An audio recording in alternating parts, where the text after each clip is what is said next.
నమస్తే, welcome to hit TV debate. ఈరోజు డిబేట్లో మనతో పాటు జాయిన్ అవుతున్నారు కాంగ్రెస్ నుంచి మున్నూరు రవి, కాంగ్రెస్ నాయకులు. అలాగే బీఆర్ఎస్ నుంచి విద్యార్థి నాయకులు నర్సింగ్, అలాగే ప్రముఖ రాజకీయ వ్యూహకర్త అజయ్ మారుతిరావు గారు. నమస్కారం అండి. నమస్కారం. రైట్, కొద్దిసేపటి క్రితమే సర్పంచ్ ఎన్నికలకు సంబంధించినటువంటి రిజర్వేషన్లు ఖరారైనాయి. ఏం చెప్తారు సార్ ముందుగా దీనిపైన? రిజర్వేషన్లో ఖరారు ప్రక్రియ గతంలో కూడా దాదాపు ఒక నెల క్రితం కూడా గవర్నమెంట్ ఎక్సైజ్ చేసింది. అంటే కాంగ్రెస్ ప్రభుత్వం అంటే వాళ్ళు ఏదైతే కామారెడ్డి డిక్లరేషన్లో ఏదైతే బీసీలకి 42% రిజర్వేషన్ ఇస్తామని చెప్పారు, దానికి అనుగుణంగానే వాళ్ళు ముందుకెళ్ళే ప్రయత్నం చేశారు. బట్ ఏంటంటే అన్ఫార్చునేట్లీ కోర్టు సమస్యలు, సుప్రీంకోర్టు జడ్జిమెంట్స్, సో వాటి వల్ల కూడా కాస్త ఈ రిజర్వేషన్ ప్రక్రియ ఆలస్యం కావడం జరిగింది. బట్ జూబ్లీ హిల్స్ ఎన్నికల తర్వాత మంచి ఊపు మీద ఉన్నటువంటి కాంగ్రెస్ పార్టీ సో అత్యంత తొందరలోపట అంటే వీలైనంత తొందరలోపటనే ఈ ఎన్నికలు నిర్వహించాలని చెప్పేసి అనుకోవడం, దానికి అనుగుణంగానే గత 4-5 రోజుల నుంచి కూడా ఆ దిశగా కార్యాచరణ చేయడం అనేటువంటిది నిజంగా ఆశావాళ్ళందరికీ కూడా. గత 2 సంవత్సరాలుగా సర్పంచ్ ఎన్నికలు ఎప్పుడైతే అని చెప్పేసి ఏదైతే ఆతృతతో ఎదురు చూస్తున్నారో, మీరు చూస్తూ ఉంటే లాస్ట్ టైం కూడా 2024 జనవరిలోనే ఎన్నికలు అవుతాయని చెప్పేసి అప్పుడు వాతావరణం ఉండడం, ఆశావాళ్ళందరూ కూడా అప్పుడు గ్రామాల్లో ఖర్చు పెట్టుకున్నటువంటి మనం సందర్భం కూడా చూసాం. తర్వాత మళ్ళీ సెప్టెంబర్లో అని ఒక వెనుకిడి, తర్వాత మళ్ళీ 2025 జనవరిలో కూడా మళ్ళీ ఎన్నికలు జరుగుతాయని చెప్పేసి. సో ఈ విధంగా అవుతున్నటువంటి క్రమం లోపల చాలా ఒక ఇండియా పాకిస్తాన్ క్రికెట్ మ్యాచ్లో ఎంతైతే ఉద్విగ్నమైనటువంటి వాతావరణం ఉంటుందో అంత సింటిలేటింగ్ అట్మాస్ఫియర్ అయితే ఉండే. సో ఈసారి ఖచ్చితంగా కూడా ఆ రిజర్వేషన్ల ప్రక్రియ కూడా జరగడం, సో మరి నాకు తెలిసి 2 రోజుల లోపల ఆ రిజర్వేషన్ కూడా ఖరారు చేయడం అంటే బయటకు బహిర్గతం చేయడం, దాంతో ఎలాంటి ఆటంకాలు లేకుండా పంచాయతీ ఎన్నికలు జరుగుతాయని చెప్పేసి ఆశిస్తాం. అంటే ఎక్స్పెక్టెడ్ అనుకోవచ్చా? జూబ్లీస్ ఎన్నికల్లో ఒకవేళ కాంగ్రెస్ కనుక విజయం సాధిస్తే as soon as possible local body ఎలక్షన్స్కి పోతాడు ముఖ్యమంత్రి రేవంత్ రెడ్డి, కాంగ్రెస్ పార్టీ. అదే జోష్లో పోతుందంటారా? 2 కారణాలు ఉన్నాయండి. ఒకటి ఏంటి అంటే మనకి 15th ఫైనాన్స్ కమిషన్ది ఇప్పుడు జనరల్గా ఏమైందంటే అంతకుముందు ఎట్లుండేదంటే రాష్ట్రాలు ఏదైతే అధికార పార్టీ ఉంటుందో వివిధ రాష్ట్రాల లోపల వాళ్ళకి అనుకూలంగా ఉన్న వాతావరణం ఉన్నప్పుడే స్థానిక సంస్థల ఎన్నికలు నిర్వహించామన్నమాట. సో ఇప్పుడు ఏమేం చేశారంటే ఈ కాన్స్టిట్యూషన్ యాక్ట్లో 73, 74 అమెండ్మెంట్ యాక్ట్ ద్వారా ఖచ్చితంగా స్థానిక సంస్థల ఎన్నికలు పెడితేనే సంబంధించినటువంటి ఫైనాన్స్ కమిషన్ నిధులు రిలీజ్ చేయాలని చెప్పేసి ఒక నిబంధన పెట్టడం వల్ల తప్పనిసరి పరిస్థితి అయిపోయింది ఇప్పుడు. సో ఇప్పుడు సుమారుగా 3,000 కోట్ల వరకు పెండింగ్ ఉన్నట్టున్నాయి. సో అంతంత మాత్రంగా ఉన్నటువంటి ఆర్థిక పరిస్థితి అదొక వాతావరణమును డెఫినెట్లీ జూబ్లీ హిల్స్ ఎలక్షన్ తర్వాత ఖచ్చితంగా అంటారు కదా ఒక పిచ్చింగ్ పాయింట్ కావాలని చెప్పేసి. ఏ గవర్నమెంట్ అయినా కూడా ఏ పార్టీ అయినా కూడా ఖచ్చితంగా వాళ్ళకి అట్లాంటి అవకాశం వచ్చినప్పుడు so everybody wants to get. ఈ రోజులు ఆగినారంటారా ఈ జూబ్లీ హిల్స్ ఎన్నికల్లో? మళ్ళీ కాంగ్రెస్ పార్టీ స్టేట్ వైడ్గా ఊపు రావాలి. వాస్తవానికి మైనస్లో ఉంది, ప్రభుత్వం పైన వ్యతిరేకత ఉందనేది అది బహిర్గతమైంది, అది ఓపెన్గా జనాలు మాట్లాడేది మనం చూసినాం. సో ఈ జూబ్లీస్ ఎన్నికల కాగానే వాడివేడిగా ఉన్న పలంగా ముఖ్యమంత్రికి ఒక మైండ్ సెట్, ఒక ప్రణాళికబద్ధంగా పోతుందంటారా విజయంతో? డెఫినెట్లీ ఉంటుంది. అంతకుముందు కూడా మీరు చూస్తే లాస్ట్ టైం 2020లో జిహెచ్ఎంసీ ఎలక్షన్స్ అప్పుడు కూడా 3 నెలల ముందే కేసీఆర్ గారు ఎన్నికలు పెట్టడం జిహెచ్ఎంసీ ఎలక్షన్. మీరు చూస్తే ఇప్పుడు రఘునందన్ రావుది బై ఎలక్షన్ దుబాకులు వచ్చిన తర్వాత ఎందుకంటే బీజేపీ క్రమక్రమంగా పెడుతున్నటువంటి సందర్భం లోపల షెడ్యూల్ టైంలో పెడితే దాదాపుగా వాళ్ళు 48 సీట్స్ వచ్చినాయి బీజేపీకి. ఐ థింక్ టీఆర్ఎస్కి 56 అనుకుంటా. అంటే it was a close contest. So అంటే అప్పుడు ఎట్లా అయితే ఆ ప్రభుత్వం మీద ఉన్నటువంటి వ్యతిరేకతను ఇంకా ఎక్కువగా అంటే ఇంకా కూడా ఎక్కువ పోలరైజ్ కాకుండా ఉండడానికి అని ముందుకెళ్ళిన సందర్భం. ఇప్పుడు జూబ్లీ హిల్స్ ఎన్నికల్లో గెలిచినటువంటి జోష్ తోటి ఖచ్చితంగా కూడా ఆ గెలుపుని స్థానిక సంస్థల ఎన్నికల్లో అడ్వాంటేజ్ తీసుకోవాలని చెప్పేసి ఏ ప్రభుత్వమైనా అనుకుంటుంది. దాంట్లో రేవంత్ రెడ్డి ఏం అతీతుడు కాదు. రైట్. కాంగ్రెస్ పార్టీ మన జూబ్లీ హిల్స్ గెలవడం ప్రజలందరూ యాక్సెప్ట్ చేసిరంటారా ఈ గవర్నమెంట్ని, కాంగ్రెస్ గవర్నమెంట్? అంటే చూసారు కదా మీరే, పెద్ద పెద్ద స్క్రీన్లు పెట్టి తెలంగాణ భవన్లో బాధితులు అని చెప్పి హైడ్రా బాధితులు అని చెప్పేసి అందరినీ ఆర్టిస్టులను తీసుకొచ్చి వాళ్ళు చేసినటువంటి హంగామాని ప్రజలందరూ కూడా చూసిండ్రు. దేక్లేంగే అని చూపించిండ్రు ప్రజలు కూడా. ఎక్కడ దేక్లేంగే అనేది విషయంలోన ఈరోజు జూబ్లీ హిల్స్ చరిత్రలో జూబ్లీ హిల్స్ అనేది మనం ఎప్పుడు కూడా చూస్తూ వచ్చినాం. జూబ్లీ హిల్స్లో కూడా ప్రతి ఎన్నికల్లో కూడా అన్ని ఎన్నికల కంటే ప్రజా తీర్పులో మీరు చూసిండ్రు అత్యధిక మెజార్టీతోన ఈరోజు అక్కడ ఉన్నటువంటి స్థానిక నాయకత్వాన్ని బలపరిచిండ్రు. అదేవిధంగా కాంగ్రెస్ పార్టీ మీద వ్యతిరేకత ఉంది అని చెప్పి వీళ్ళు తీసుకొస్తున్నటువంటి ప్రొపగండాని ఈరోజు కూకటి వేళ్లతో పెకిలించినటువంటి రిజల్ట్ని ఈరోజు కాంగ్రెస్ పార్టీకి జూబ్లీస్ నియోజకవర్గంలో దక్కింది. జూబ్లీస్ ఎన్నికల్లో మొత్తం రాష్ట్ర పరిపాలన వదిలేసి ముఖ్యమంత్రి దగ్గర నుంచి మంత్రులు మొత్తం ప్రభుత్వ యంత్రాంగము హైడ్రా పక్క పెట్టిరు, అంత మొత్తం జూబ్లీస్లోనే తిరిగిరు, డబ్బులు వంచిరు, ఆ విధంగా గెలిచిరు అని చెప్పేసి బీఆర్ఎస్ ప్రధానంగా ఆరోపించేసింది ఆల్రెడీ. దీనిపైన ఏం చెప్తారు? ఇక బీఆర్ఎస్ పార్టీది ఎట్లుందంటే కేటీఆర్ నాయకత్వంలో మొత్తంలో కూడా ఏముందంటే రిజల్ట్ అనౌన్స్మెంట్ అయ్యేంత వరకు కూడా వాళ్ళు ఏం చెప్పిండ్రు, మేము ఇప్పుడు 50,000 మెజార్టీతోనే గెలుస్తున్నాం అని మొత్తం సర్వే రిపోర్ట్లన్నీ వాళ్ళకి అనుకూలం అని చెప్పిండ్రు. ఎప్పుడైతే థర్డ్ రౌండ్కి వచ్చిండ్రో థర్డ్ రౌండ్ నుండి కొత్త మాట ఏం తీసుకొచ్చిర్రు, దొంగోట్లు వేసిండ్రు, అందుకే మీరు గెలిచిండ్రు, మొత్తం ప్రజాస్వామ్యాన్ని కూని వేసిండ్రు అన్నారు. అసలు ప్రజాస్వామ్యం కూనేడైంది? మీరేమంటారు? మీ బయట నుండి వచ్చినటువంటి మీ పేడ్ ఆర్టిస్టులు, బయట నుండి వచ్చినటువంటి మీ లీడర్లు వచ్చి లోకల్గా వచ్చి మేము స్థానికేతరులు ఉన్నారు, స్థానికులతోనే కొట్లాడారు. వీళ్ళు స్థానికులతోనే కొట్లాడితే పోలింగ్ బూత్ల దగ్గర అంటే వీళ్ళకి ఒక ప్లానింగ్ ఉన్నది సార్. వీళ్ళు 30వ తారీఖు రోజు హరీష్ రావు గారి నాయకత్వంలో ఒక ప్లానింగ్ జరిగింది. ఆ ప్లానింగ్లో చాలా స్పష్టంగా అప్పుడు మనం ఆడియో కూడా విన్నాం మనము. హరీష్ రావు గారు మొత్తానికి కూడా అన్ని పోలింగ్ బూతుల వారిగా ప్రతి పోలింగ్ బూత్కి మాగంటి గోపీనాథ్ గత 3 సార్లు ఎందుకు గెలిచిండు అని అంటే, మాగంటి గోపీనాథ్ ఆయనకంటూ ఒక సొంతంగా ఒక 150 నుంచి 280 ఓట్లని ఒక ఎక్స్ట్రా ఓట్లని ప్రతి పోలింగ్ బూత్లో తయారు చేసి పెట్టుకున్నాడు. ఆ ఓటర్లు వాళ్ళంతా కూడా ఆంధ్ర నుంచి వచ్చి వాళ్ళు ఓటేసిపోయేది వాళ్ళు. సో వీళ్ళందరినీ కూడా ఫస్ట్ ఫైండ్ అవుట్ చేసారు. ఎవరు? టీఆర్ఎస్ పార్టీలో నుంచి ఇక్కడ నుండి పోయిన ఇన్ఛార్జీలు ఎవరైతే ఉన్నారో వాళ్ళందరూ చేసిండ్రు. చేసినాక మొత్తం హరీష్ రావు గారికి డేటా ఇస్తే హరీష్ రావు గారు ఆ డేటాను తీసుకొని పోయి మన ఎవరికి మాధవరం కృష్ణారావు గారికి ఇచ్చిండ్రు. ప్రతి ఎమ్మెల్యే, మాజీ ఎమ్మెల్యే అందరు తయారు చేసిన డేటాని స్వయంగా వాళ్ళు మాట్లాడుకో కాన్ఫరెన్స్ కాల్లోనే ఉంది కదా, మీరు అన్నీ ఇవ్వండి, మొగకు మొగ, ఆడగా ఆడ, ముస్లిం అయితే ముస్లిం, ఎవరికి ఏ తెగకు ఎవరైతే ఉన్నారో వాళ్ళని తయారు చేసి కృష్ణారావు గారు మీకు అందిస్తారు అని చెప్పారు. ఫస్ట్ వాళ్ళ ప్లాన్ ప్రకారంగా 7 నుంచి 8 గంటల వరకు పోలింగ్ బూత్ దగ్గరికి వాళ్ళని పూల్ చేసి వాళ్ళని ఓటేపియాలని చెప్పి వీళ్ళ ప్లాన్ ఉన్నది. అయితే అక్కడ కొద్దిగా బెడిసింది.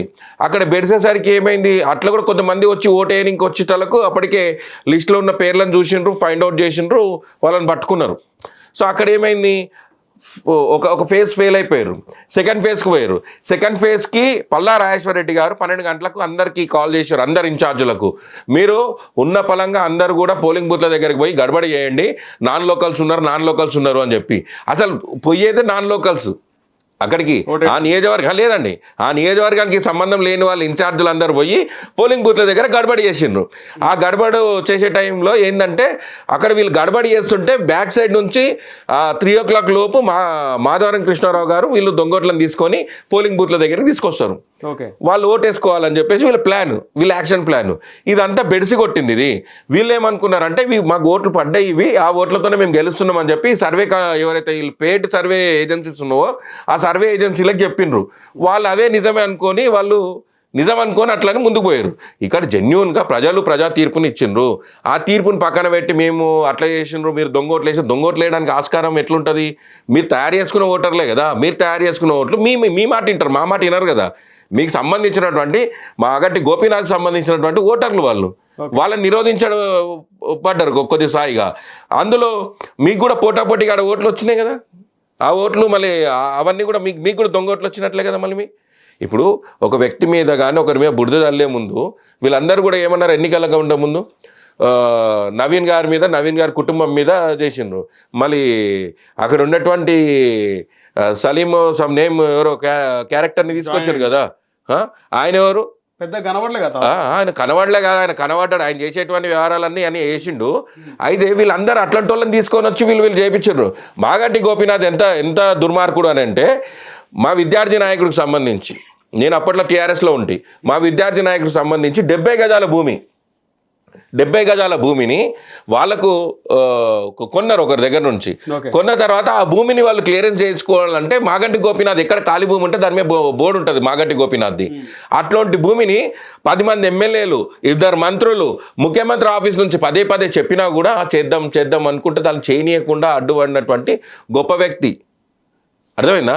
అట్లాంటి గనులు, అట్లాంటి వాళ్ళు ఆడ పార్టీకి పనిచేసినటువంటి సోషల్ మీడియా కన్వీనర్ మీద దాడి చేసిండు, అక్కడ లోకల్ కార్పొరేటర్లు ఇళ్ళ మీదకి పోయి దాడి చేసిండు, ఫోటో చిన్నగా ఉందని మీద దాడి చేసిండు. శ్రీధర్ రెడ్డి కార్పొరేషన్ చైర్మన్ నువ్వు ఓడరా, ఎందుకు వచ్చావు, నీకేం సంబంధం రైడా, ఈడ ఏం పని అని చెప్పేసి అన్న దాఖలాలు కూడా మనం స్పష్టంగా చూసినాం. తలసాని శ్రీనివాస్ యాదవ్ సాక్ష్యం, కేటీఆర్ గారు సాక్ష్యం ఆ రోజు. అంటే నేను ఏమంటున్నా అంటే రౌడీల గురించి తెలుసుకొని కేటీఆర్ గారు ముందుకు పోయేది ఉండే. కానీ ఏంటంటే కేటీఆర్ గారు అంతా కూడా అంత పెయిడ్ ఆర్టిస్టులతోన, ఫేక్ ప్రచారాలతోన దానికి అలవాటు పడి వాళ్ళు మొత్తానికి కూడా అంటే ఆ పార్టీ వ్యవస్థను మొత్తం కూడా ప్రజాస్వామ్యాన్ని కూని చేసేటట్లుగా వాళ్ళు వ్యవహరించిండ్రు. దాంట్లో జూబ్లీహిల్స్ ఎన్నికల్లో వాళ్ళు ఓటమి అట్లా చెందిండ్రు.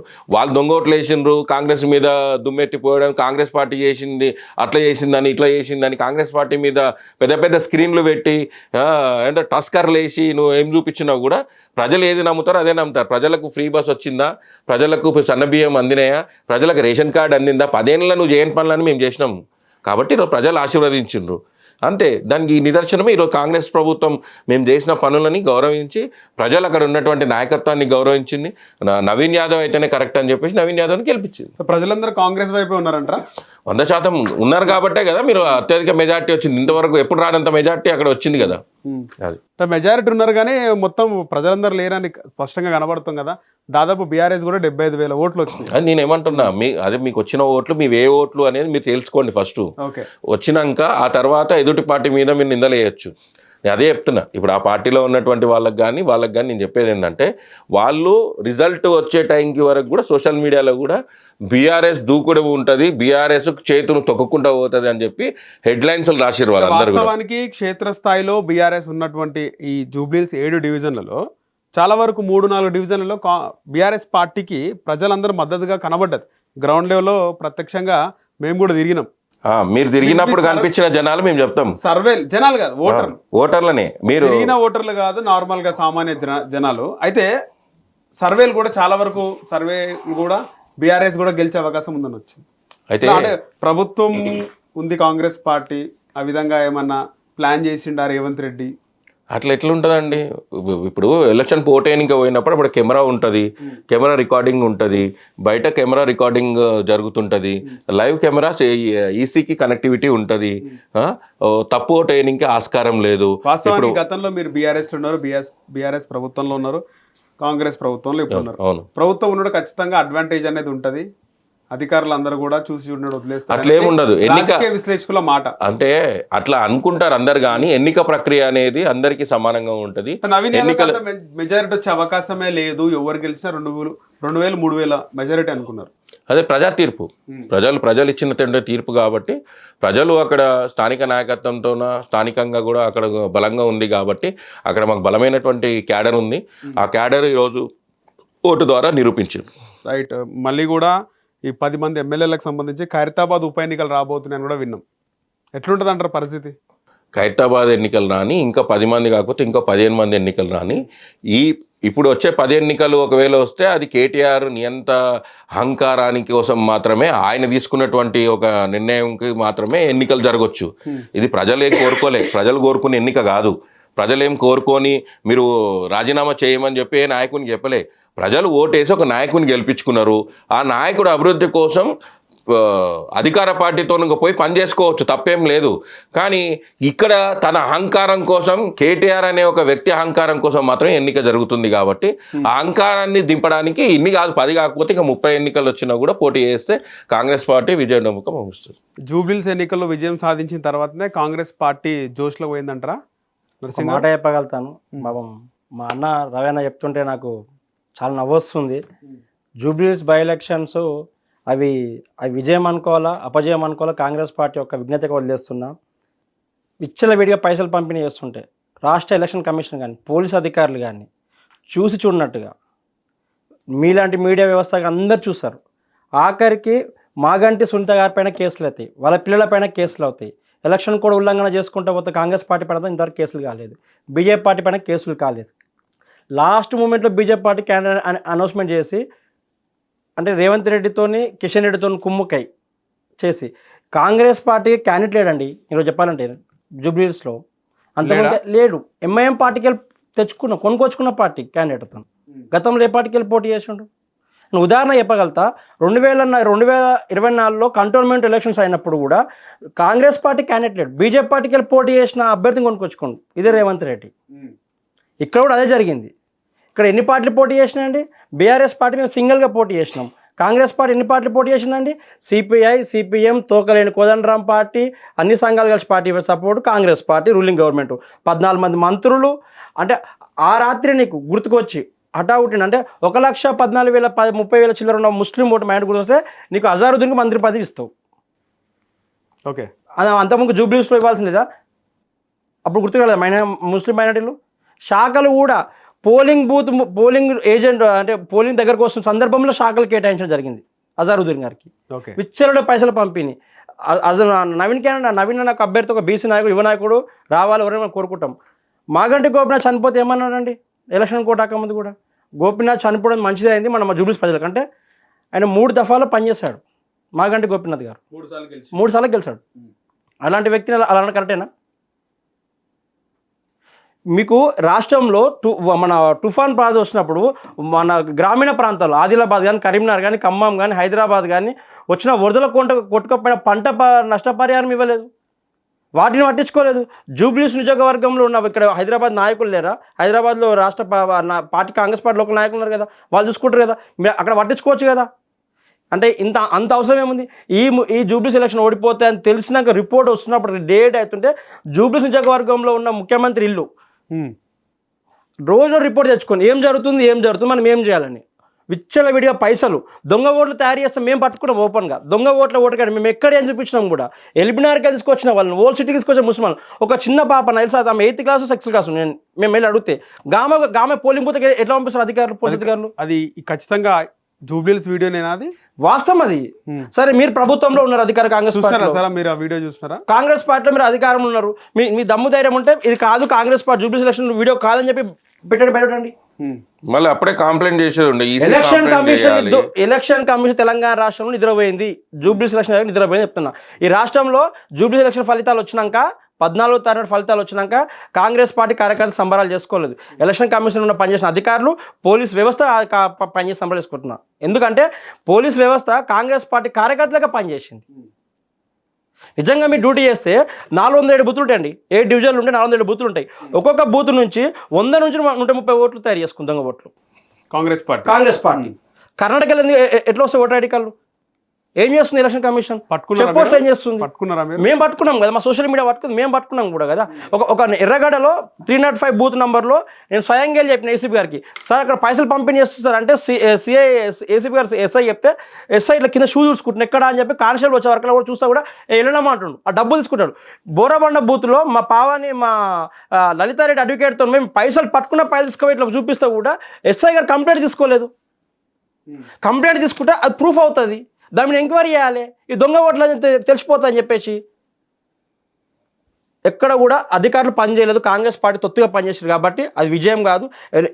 మీరు గతంలో పోల్చుకోండి, జూబ్లీహిల్స్ ఎలక్షన్లో మేము సింగిల్గా పోటీ చేసినాము, అప్పటికిప్పుడు మాకు మాగంటి గోపినాథ్ గారికి ఓటింగ్ పార్టీ స్టార్టింగ్ పెరిగింది కూడా. ఎంత పెరిగింది? 1% పెరిగింది మాకు. కానీ పైసలతో కొనుక్కున్న ఓట్లు తప్ప అది గెలిచిన నిజంగా కాదు ఈరోజు. ఓకే, కానీ ఇలాంటివి ఎవరు ఎన్ని చేసినా ప్రజలకు తెలుసు. ఆ ఓడిపోయాక బీఆర్ఎస్ పార్టీ తెలంగాణ రాష్ట్రం మొత్తం బాధపడ్డది. తెలంగాణ రాష్ట్రం బీఆర్ఎస్ ఓడిపోయినందుకు కేసీఆర్ గెలుస్తారేమో.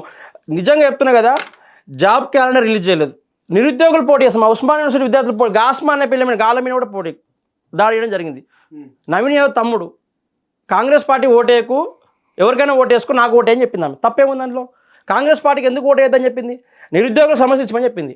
అదే అశోక్ నగర్కి వచ్చింది కదా రాహుల్ గాంధీ, మీకు నెలలోపడ 2 లక్షల ఉద్యోగాలు అని చెప్పింది కాంగ్రెస్ పార్టీ. ఎక్కడ ఇచ్చింది? బీఆర్ఎస్ ప్రభుత్వంలో వచ్చిన జీవోలో ఈరోజు నిజంగా చెప్తున్నా 50,000 పైన ఉద్యోగాలు వచ్చిందని చెప్తుంది. ఏ సంవత్సరంలో జీవో వచ్చింది, ఏ డిపార్ట్మెంట్ వైజ్ జీవో వచ్చిందో రాష్ట్ర ప్రభుత్వాన్ని విడుదల చేయమని చెప్పండి ఈరోజు. వాస్తవానికి 6 గ్యారెంటీల గురించి కూడా కేటీఆర్ కామెంట్ చేయడం జరిగింది. అవును. 6 గ్యారెంటీల్లో దాదాపు మెజారిటీ గ్యారెంటీలు అమలవుతున్నాయని చాలా మంది లబ్ధిదారులు చెప్పిన మాట. లబ్ధిదారులు చెప్పిన మాట కాదు, కాంగ్రెస్ పార్టీ కార్యకర్తలు చెప్పిన మాట, గాంధీ భవన్కి వెళ్ళి వచ్చిన రాసిన రాతల మాట చెప్తున్నారు. వస్తలేరంటారా 6 గ్యారెంటీలు అమలు అవుతలే అంటారా? నేను ఏమంటున్నా బ్రదర్, నేను మీ కెమెరా తీసుకుని పోదాం, ఇదే నాయకులు తీసుకుని పోదాం, ఎక్కడ 6 గ్యారెంటీ అంటున్నా, బస్సు ఫ్రీ బస్ ఒక్కటి తప్ప ఇంకోటి ఏది లేదు అని అంటున్నా. ఉచిత కరెంట్ 200 నుండి వస్తుంది. నేను నిజంగా చెప్తాను, మంచి పాయింట్ అన్నావు. ఉచిత కరెంట్ ఎప్పుడు తీయాలి? నెల అనేది ఎప్పుడు ఉంటుంది? 1 to 30, 31st ఉంటుంది. నువ్వు ఎలక్ట్రిసిటీ బిల్ మ్యాన్ ఎప్పుడు రావాలి?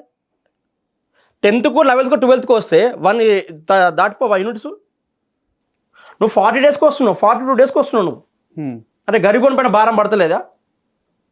వాస్తవానికి 5 తారీఖు తర్వాత కదా వచ్చేది అందరూ. 5 తారీఖు నువ్వు ఈరోజు ఎలక్షన్ బిల్ నువ్వు కరెంట్ సిటీ బిల్ ఎప్పుడు ఇస్తున్నావు అడుగుతున్నారు. నువ్వు వెళ్ళాక మీటర్ దగ్గరికి వెళ్ళి తీసుకెళ్ళి మీటర్ మీద నువ్వు ఎప్పుడు ఇచ్చినావు, లాస్ట్ డేట్ ఎప్పుడు చూడండి. 6 days, 7 days మధ్యలో ఇస్తుంది బిల్స్. నువ్వు ఎలా అవుతుంది అది? 200 యూనిట్ దాటిపోతుంది కదా, పేదవాడి పైన భారం పడుతుంది కదా. నువ్వు అబద్ధాల ప్రచారమే కదా. కాంగ్రెస్ పార్టీ నాయకులు అంటున్నారు మేము రేషన్ కార్డులు ఇచ్చినాము, సన్నబియ్యం ఇస్తున్నాము, నువ్వు సన్నబియ్యం ఇంద్రం ఇల్లు ఇస్తున్నాము, మన చీరల పంచులు స్టార్ట్ చేసినాము, నేనేమంటున్నా, దఫాల వారీగా అన్న అమలు చేస్తాము, మిగిలిన పెన్షన్లు కూడా ఇస్తాము అంటున్నారు. నేనేమంటున్నాను, పింఛన్లు దాని ఇస్తా అన్నావు. లాస్ట్ టైంలో 2023 ఎలక్షన్ టైంలో నువ్వు ఏమని చెప్పినావు? ఇవాళ వెళ్ళి తెచ్చుకోండి, నేను వచ్చినాక నేను మళ్ళీ 1 లక్ష రూపాయలు నేను రుణమాఫీ ఇస్తా అని చెప్పిండు రేవంత్ రెడ్డి. ఎక్కడ దఫాల వారికి ఇచ్చినావు? 2 సంవత్సరాలు అయింది. హైదరాబాద్ ప్రాంతంలో ఒక ఇంద్రమ్మ ఇల్లు కూడా వెళ్ళదు. ఇలా ఇంద్రమ్మ చీరలు ఇస్తున్నావు అని చెప్తున్నావు. ఎందుకు ఇస్తున్నావు ఇంద్రమ్మ చీరలు? అవి లోకల్ బాడీ సర్పంచ్ గ్రామీణ ప్రాంతాల ఎలక్షన్లు వస్తున్నాయి కాబట్టి దాన్ని వేసుకొని ఆధారంగా వేసుకొని ఇస్తున్నాం. మరి గతంలో ఎందుకు వెళ్ళదు? మరి ప్రీ ప్లాన్ అంటారా?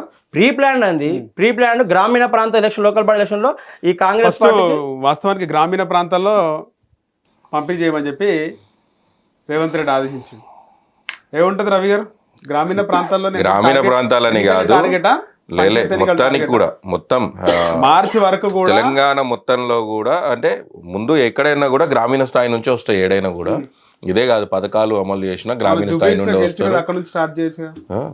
ఎక్కడున్నా కూడా గ్రామీణ స్థాయి నుండి స్టార్ట్ చేస్తారు. అదేదో మనము కొత్తగా ఏదో ఎలక్షన్ కోసం మన ఎలక్షన్ స్టంట్ అని చేసేది ఏం లేదు. ఇదేమన్నా ఈటల రాజేందర్ మీద బీసీ వ్యక్తి మీద దాడి కోసం అని దళిత బంధు స్కీమ్ తీసుకొచ్చినట్లు అనుకుంటున్నారా? ఎట్లా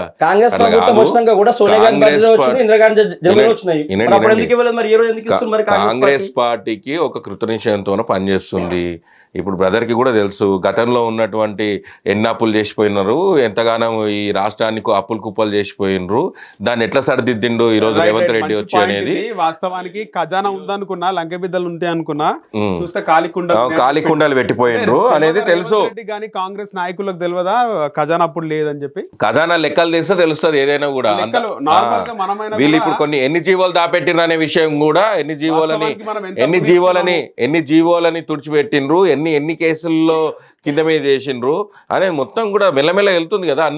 అన్ని వీళ్ళు అన్ని జీవితాలు అన్నీ కూడా బయటపడతాయి. సైకిల్ మీద ఏడికెళ్ళి నెల్లూరు నుంచి సైకిల్ మీద 30 గొర్రెలని ఒక్కసారి తీసుకొస్తాడు. సైకిల్ మీద దానికి 1,80,000 రూపాయలు ట్రాన్స్పోర్ట్ ఛార్జ్ చేస్తారు దానికి. అది వీళ్ళ చరిత్ర. ఏమంటే 30 గొర్రెలు వస్తాయా, 30 బొమ్మలు వస్తాయా? కాంగ్రెస్ పార్టీ లెక్కలు రాసిండ్రు. ఫిషరీస్ డిపార్ట్మెంట్, సారీ మన తలసాని శ్రీనివాస్ యాదవ్ గారు పనిచేసినటువంటి డిపార్ట్మెంట్లో పశుసంవర్ధక శాఖలో దానికి సంబంధించినటువంటి లెక్కలు ఉన్నాయి. దాని మీద ఈడీ కేసు అయింది. అది నేను చెప్పేది కాదు, పేపర్లో వచ్చిన విషయమే నేను మాట్లాడుతున్నది. నేను ఏమంటున్నా అంటే అట్లాంటి పరిస్థితుల్లోకి వెళ్ళి ఈరోజు రాష్ట్రాన్ని జీతాలు ఇవ్వలేని పరిస్థితుల్లో నుండి జీతాలు 1 రోజు తారీఖు తీసుకొచ్చిన రాష్ట్ర ప్రభుత్వంలో కాంగ్రెస్ పార్టీ వచ్చినాక ఉద్యోగాలు విరమణ పొందినాక కూడా వాళ్ళకి ఇవాళ డబ్బులు ఇవ్వకపోతే ఈ రోజు నల్గొండ జిల్లాలో కోమటిరెడ్డి కార్యాలయం ముట్టడి చేస్తున్నారు.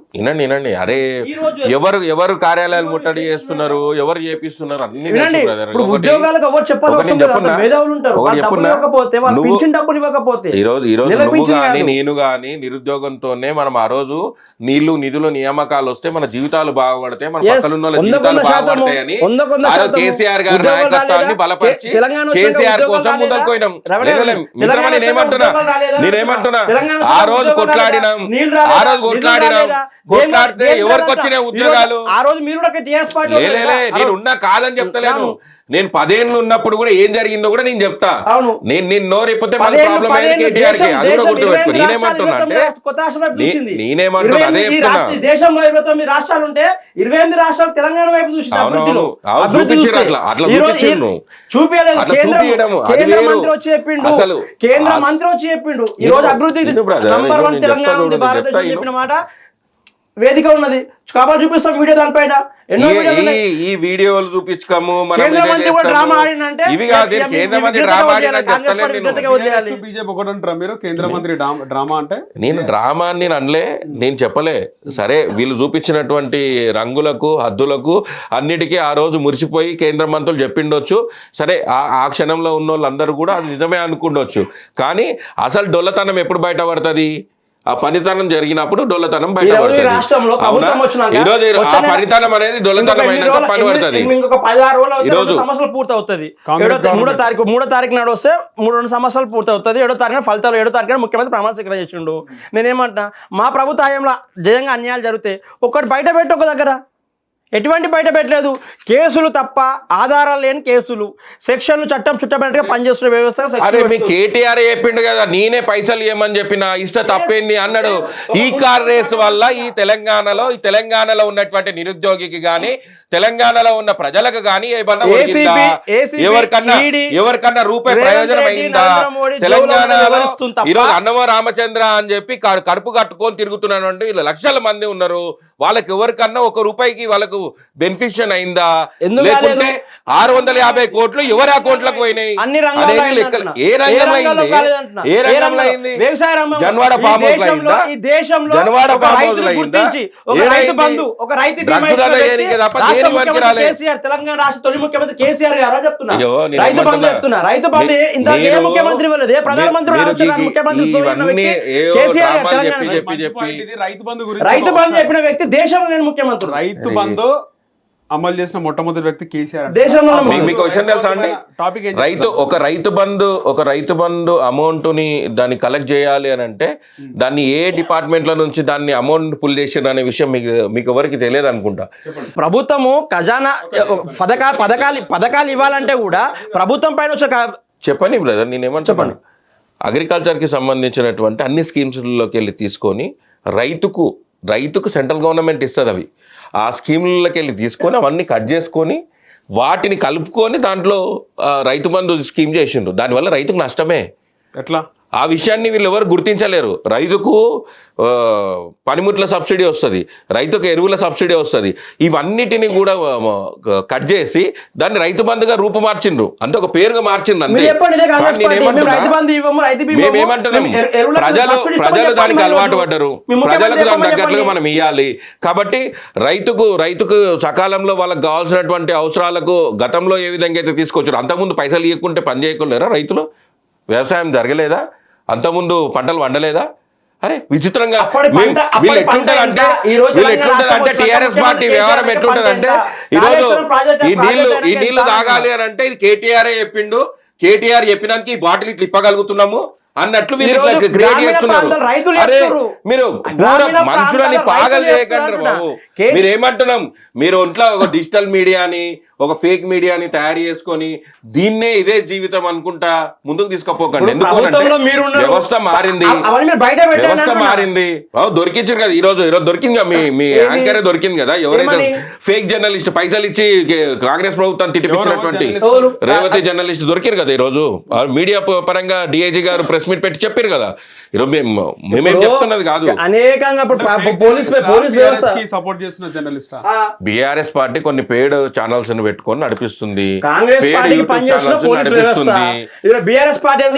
సోషల్ మీడియా స్ట్రాంగ్ ఉన్నది. కాంగ్రెస్ పార్టీ దొంగతనాలు బయట పెడుతుంది. Social media BRS party Congress party యొక్క దొంగతనాలు బయట పెడుతుంది. కాబట్టి వాళ్ళు ఆ సినిమా ఆర్టిస్టులు ఈరోజు చూసారు కదా ఎంత రీల్స్ వేసేటోళ్ళు ఎట్లా చేస్తున్నారు అనేది అవన్నీ చూస్తున్నారు మీరు మీ కళ్ళతో ఆఖరికి ఎట్లుంటది అంటే ఇలా వ్యవస్థ ఐబొమ్మ ఇప్పుడు రవి దొరికింది కదా దానిగా కూడా కేటీఆర్ వస్తాం అనేది ఎదే వస్తారు రేవంత్ రెడ్డి ఇవాళ రేపు అంటాడు ఆఖరికి వచ్చిన వరకాల కూడా అంటే ఆ స్థాయికి ఏర్పడి అంటే ఇంకా తిట్టడానికి తిట్టు దొరకకపోతే కూడా ఇది దీని వెనక రవి వెనక కూడా కేటీఆర్ వస్తాం ఉండొచ్చు. వాస్తవానికి ఎన్నికలప్పుడు కేటీఆర్ మాట్లాడినంత ఘాటుగా రేవంత్ రెడ్డి పైన రేవంత్ రెడ్డి ఆ విధంగా స్పందించలేదు, ఆ విధంగా మాట్లాడలేదు. కుట్రలు సార్ నేను ఒక మాట కంక్లూడ్ చేస్తా. కుట్రలు చేయడంలో కక్ష సాధింపులు చేయడంలో కేటీఆర్కి ఉన్నంతటువంటి క్రిమినల్ మైండ్స్ వేరే ఇంకా ఏ రాజకీయ నాయకుడికి లేవు.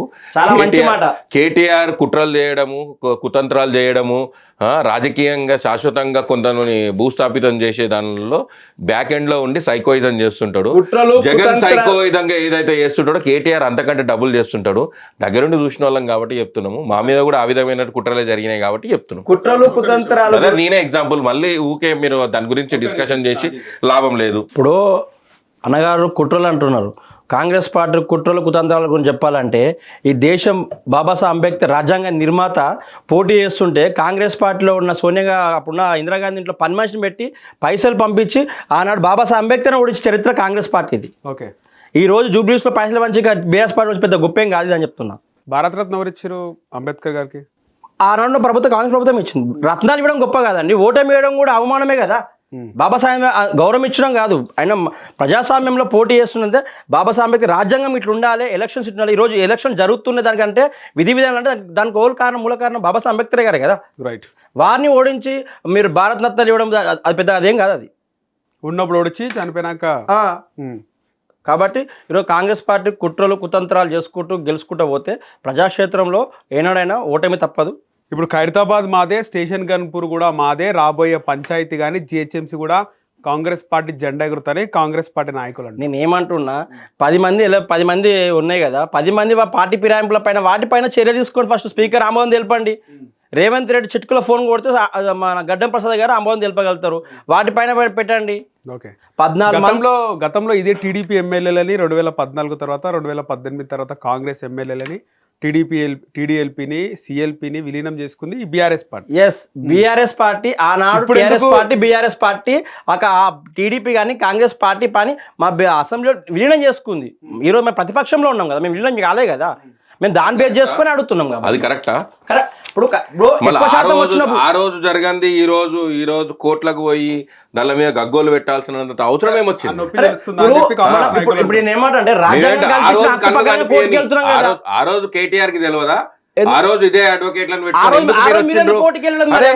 కాంగ్రెస్ పార్టీలోకి వెళ్ళి వచ్చినటువంటి సబితా రెడ్డి గారిని నేనేమంటున్నా ఈరోజు ఇది నేనేమంటున్నా, ప్రజలు ఒక ప్రాంతంలో ఒక నాయకుడిని ఎన్నుకున్నారు అని అంటే ఆ ప్రాంత అభివృద్ధి కోసం అక్కడ ఆ ప్రాంతంలో ఉన్నటువంటి డెవలప్మెంట్స్ చేస్తాడు, వాళ్ళకి ఏదైనా కష్టాలు వచ్చినప్పుడు ఉంటాడు అనే ఒక ఉద్దేశంతో నాయకుడిని ఎన్నుకుంటారు.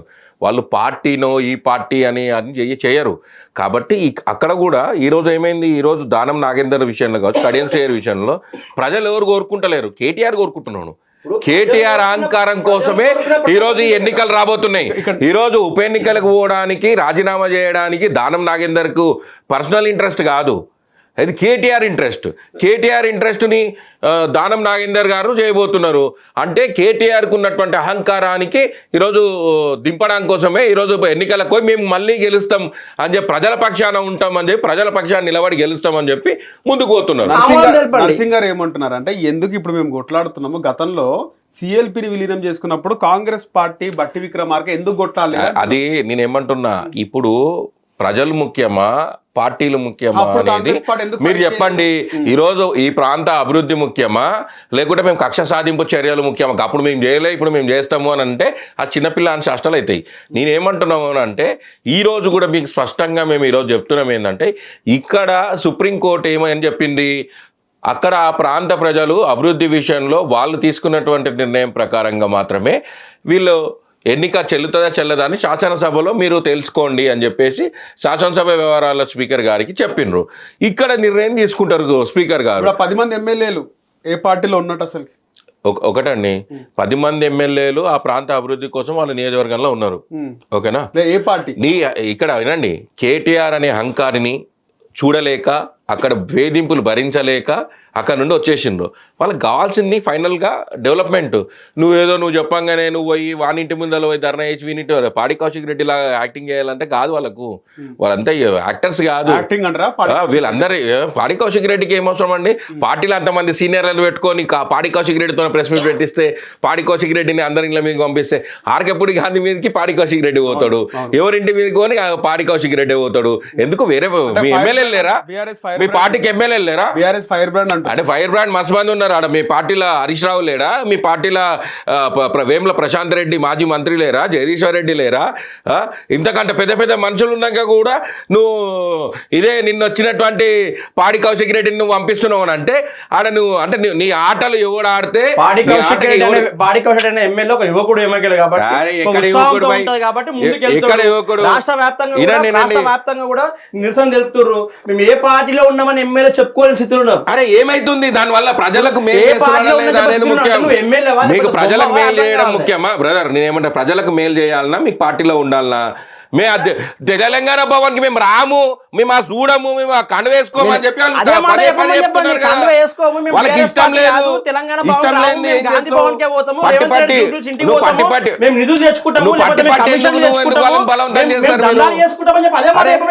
మీ లక్ష్యం ఏంది? మీ పార్టీ లక్ష్యం గెలిచినటువంటి ఎమ్మెల్యేని వద్దంటున్నారా? మరి ప్రజలతో చెప్పియండి. ప్రజలు చెప్తలేరు కదా. మీరు ఓన్లీ టీఆర్ఎస్ పార్టీ కక్షపూర్తిమైనటువంటి వ్యవహారం ఏది? ఈరోజు ఉప ఎన్నిక జరిగినా ఈడ జరిగేటువంటి ఉప ఎన్నికలకు ప్రధానమైనటువంటి బాధ్యులు ఈరోజు బీఆర్ఎస్ పార్టీయే, ప్రజలు కాదు. ప్రజలు ప్రతిపక్ష హోదాతో ప్రజల పక్షాన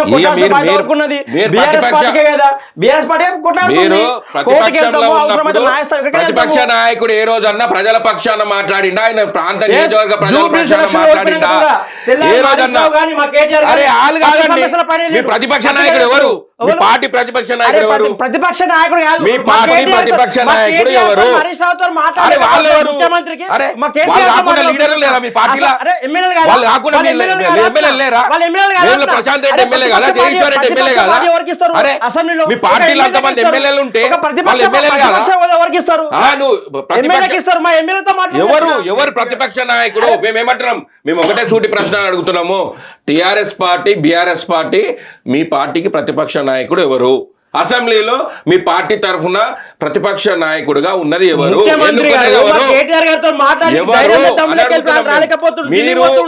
అసెంబ్లీ సమావేశం జరుగుతుంటే మీ ఎమ్మెల్యేలు ఢిల్లీకి దేనికోసం పోతున్నా? అరే ఢిల్లీకి ఈ ప్రాంత అభివృద్ధి కోసం పోతారు. 50 సార్లు పైచులు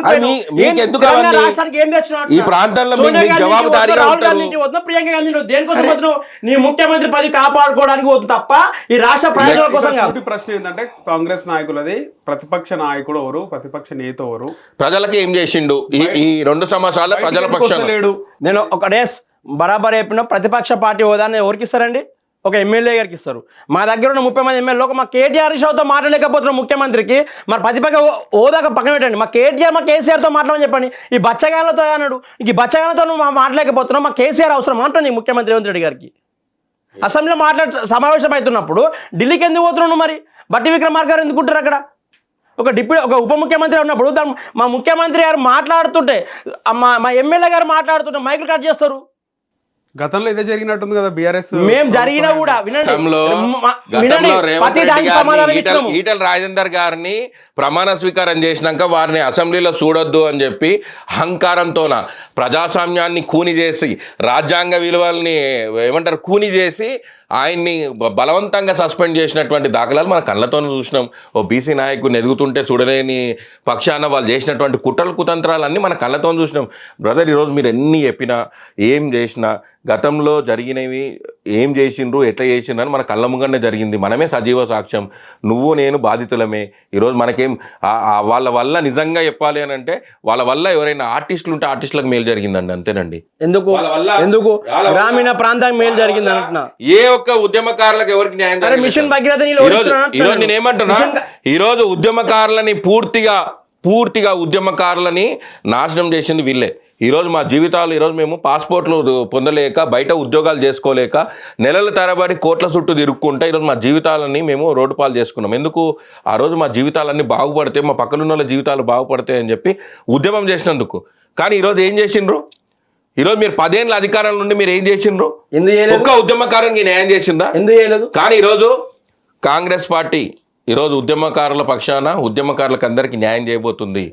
మంచి మాట. ఉద్యమకారులకు న్యాయం చేయబోతుంది. ఎలక్షన్ మేనిఫెస్టోలో 250 గజాల స్థలాలు ఇస్తానని చెప్పింది. ఎవరికి అరే ఇచ్చింది? ఉద్యమమే 250 గజాల స్థలాలు ఎక్కడ ఉద్యమమే ఇచ్చింది? ఉద్యమమే 250 గజాల స్థలాలు ఎక్కడ నేను ఇచ్చింది? చెప్పని ఉద్యమకారులకి. ఏమంటున్నా గజాలు ఉద్యమమే ఇస్తానని చెప్పింది. వినండి, నేను వినండి. అప్లై చేసిన. నేను చూపిమంటే ఉద్యమమే చూపిస్తా. అరే ఎక్కడ నువ్వు ఇస్తావు? అప్లై ఎవరు చేసినావు, నేను అదే చెప్తున్నా. ఉద్యమమే నువ్వు అప్లై ఎజెండాగా చేసినావు, పెట్టినటువంటి నీకు వచ్చిందా పార్టీ మరి? తెలంగాణ ప్రజలు యువకులకు మన ఆరు గ్యారెంటీలు. 6 గ్యారెంటీలలో నర్సింగ్ ప్రియాంకకు వచ్చింది. ప్రియాంకకు వచ్చి అంటే రాహుల్ గాంధీ ప్రియాంక నర్సింగ్ వచ్చి నేను ఏమంటున్నా? మహిళలకు స్కూటీ ఇస్తా అని చెప్పింది. అక్క ఇచ్చినావా? అక్క నేను నర్సింగ్ నేనేమంటున్నా? గ్యారెంటీలకు సంబంధించి అప్లై చేసుకున్న ఒక ఫామ్ ఇచ్చిన. ఫామ్ ఇచ్చినాం. ఏం ఫామ్ అది? మన ఎలక్షన్ మన రేవంత్ రెడ్డి గారి ఫామ్ ఉంది. రాష్ట్ర ప్రభుత్వం ఉద్యమకారులకు ఇచ్చిన ఎఫ్ఐఆర్ నంబర్ పెడితే మున్నూరు రవి గారు చెప్తారు ఏం ఫామ్ అది? 6 గ్యారెంటీలు. ప్రజాపాలన ఫామ్ ఇచ్చిండ్రు. అయితే వినండి, నేను ఒక మాట చెప్తా వినండి. బ్రదర్కి అవగాహన లేనట్లుంది. పాయింట్ ఎవరు? బ్రదర్కి నేనే చెప్తున్నా కదా, బ్రదర్కి అవగాహన అన్న లేదు. మాటలు నేను చెప్పరు. చెప్తున్నా. లేని మాటలు నేను ఉట్టించుకొని ఏమంటున్నా? అరే చెప్పడం నేనే చెప్తా అంటున్నా, నువ్వు చెప్పలే, నేనే చెప్తున్నా. నువ్వు చెప్పడం కాదు, రాష్ట్ర ముఖ్యమంత్రి చెప్పాలి. రాష్ట్ర అరే ప్రజలకు అంటున్నాను. ఉద్యమకారులకు మీరు న్యాయం చేయలే, మేము చేస్తున్నాం అని చెప్తున్నాం. 250 ఈ రోజు 250 గజాల భూమిని అదే విధంగా ఉద్యమకారులకు ఒక సంక్షేమ నిధిని ఏర్పాటు చేసి వాళ్ళకు ఒక పెన్షన్ విధానాన్ని కూడా అమలు ఇంకెప్పుడు చేయడానికి 2 సంవత్సరాల దగ్గర అరే, ఇంకెప్పుడు అంటున్నా. అరే మీరు 10 ఏళ్ళలో మీరు చెప్పినది ఒక్కటి కూడా చేయలేదు. ఇప్పుడు చేస్తున్నాం ఈ మేము. రాష్ట్ర మేము వచ్చినాం, ముఖ్యమంత్రి ఢిల్లీ చేస్తూనే పోతాను ఉన్నాం. నమ్ముతారని చెప్తున్నాడు. అరే, ఈ తెలంగాణ బయటలో అమ్ముతారు. అరే ఉద్యమకారులు ఈ రోజు అమ్ముతారు. నిరుద్యోగులకు అందరికి ఉద్యోగాలు ఇస్తున్నాము, టెట్లు ఇస్తున్నాము, డిఎస్సీలు ఇస్తున్నాము. ఈ రాష్ట్ర ముఖ్యమంత్రి ఏర్పడ్డాక ఎన్ని ఉద్యోగాలు వచ్చాయి? ఒక జీవో నంబర్ చెప్పండి. 5,000 ఉద్యోగాలు తప్ప మిగతా ఉద్యోగాలు కేసీఆర్ ప్రభుత్వం ఇచ్చిన నియామక పత్రాలు ఇచ్చారు. ఈ రాష్ట్ర ముఖ్యమంత్రి ఒక కేసీఆర్ ప్రభుత్వం ఎందుకు ఫిల్ చేయలేకపోయినరు? డీజీపీ నియామక పత్రం ఇస్తారా? బ్రదర్ ఎందుకు ఫిల్ చేయలేకపోయినరు? ఎవరు? ఎందుకు అప్పుడు కేసీఆర్ ప్రభుత్వాన్ని ఎందుకు 250 చేయలేకపోయిండ్రు?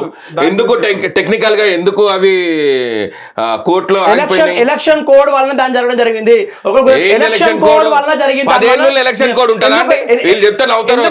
1,00,000 పైసలకు ఉద్యోగాలు వచ్చినాయి అంటున్నా. 1,00,000 పైసలకు ఉద్యోగాలు వచ్చినాయి. మొన్న గ్రూప్ 1 ఎగ్జామ్ కూడా అమ్ముకోవడం జరిగింది. పంచాయతీ ఎన్నికలకు సంబంధించినటువంటి త్వరలో జరగబోతున్నాయి.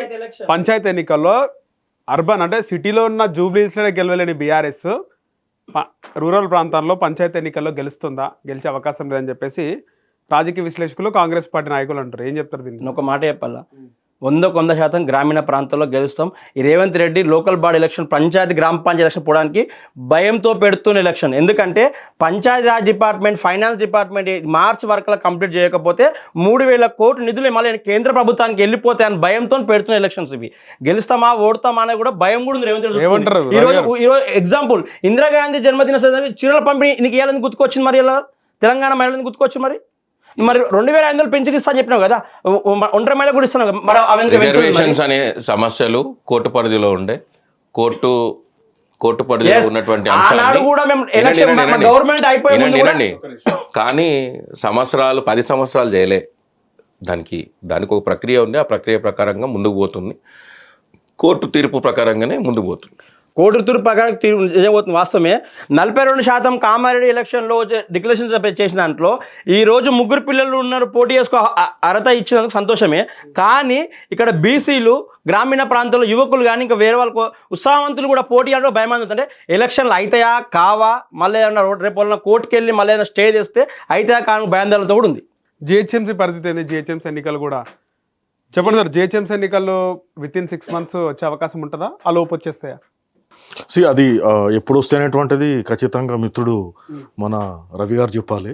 ఎందుకంటే అది absolutely prerogative of the government. అది ప్రభుత్వం నిర్ణయం తీసుకోవాల్సింది. ఇందాక ఇద్దరు కూడా విద్యార్థి నాయకులే కాబట్టి చాలా వాడివేడిగా చర్చ జరిగింది. సో అయితే ఇప్పుడు ముఖ్యంగా అంటే టు సమ్ ఆఫ్ ఇప్పుడు జరిగిన డిబేట్ లోపల ఇందాక మన మిత్రుడు అంటూ బీఆర్ఎస్ మిత్రుడు అంటే ఏం చెప్పాడంటే ఇది పంచాయతీ ఎన్నికల కోసం అని చెప్పేసి ఇందిరమ్మ చీరలు ఇస్తున్నారని చెప్పారు. సో మీరు గతంలో ఒకసారి 2014లో టీఆర్ఎస్ పార్టీ అధికారంలోకి వచ్చినప్పుడు, ఇప్పుడున్న బీఆర్ఎస్, గతంలో ఉన్నటువంటి టీఆర్ఎస్ పార్టీ, మాది మఠం కాదు, మేము ఖచ్చితంగా రాజకీయం చేస్తాం ఇప్పటి నుంచి అని చెప్పి కేసీఆర్ గారు చెప్పినారు. ఉద్యమ పార్టీ కాదు, రాజకీయ పార్టీ, రాజకీయ పార్టీ సో ఏదో రిఫరెన్స్ తీసుకొని మఠం కాదు అన్నట్టుగా, మేము సన్యాసులం కాదు, మఠం కాదు, డెఫినెట్గా రాజకీయం చేస్తాము, ఎప్పుడు ఏ రాజకీయం చేయాలో చేస్తామని చెప్పినారు. ఖచ్చితంగా ఏ పార్టీ కూడా అధికారంలో ఉన్న పార్టీ కూడా అదే పని చేస్తుందండి. అంటే డెఫినెట్లీ వాళ్ళకి ఎప్పుడు అనుకూలంగా పరిస్థితులు ఉన్నప్పుడు అప్పుడు ఎలక్షన్లు పెట్టడము.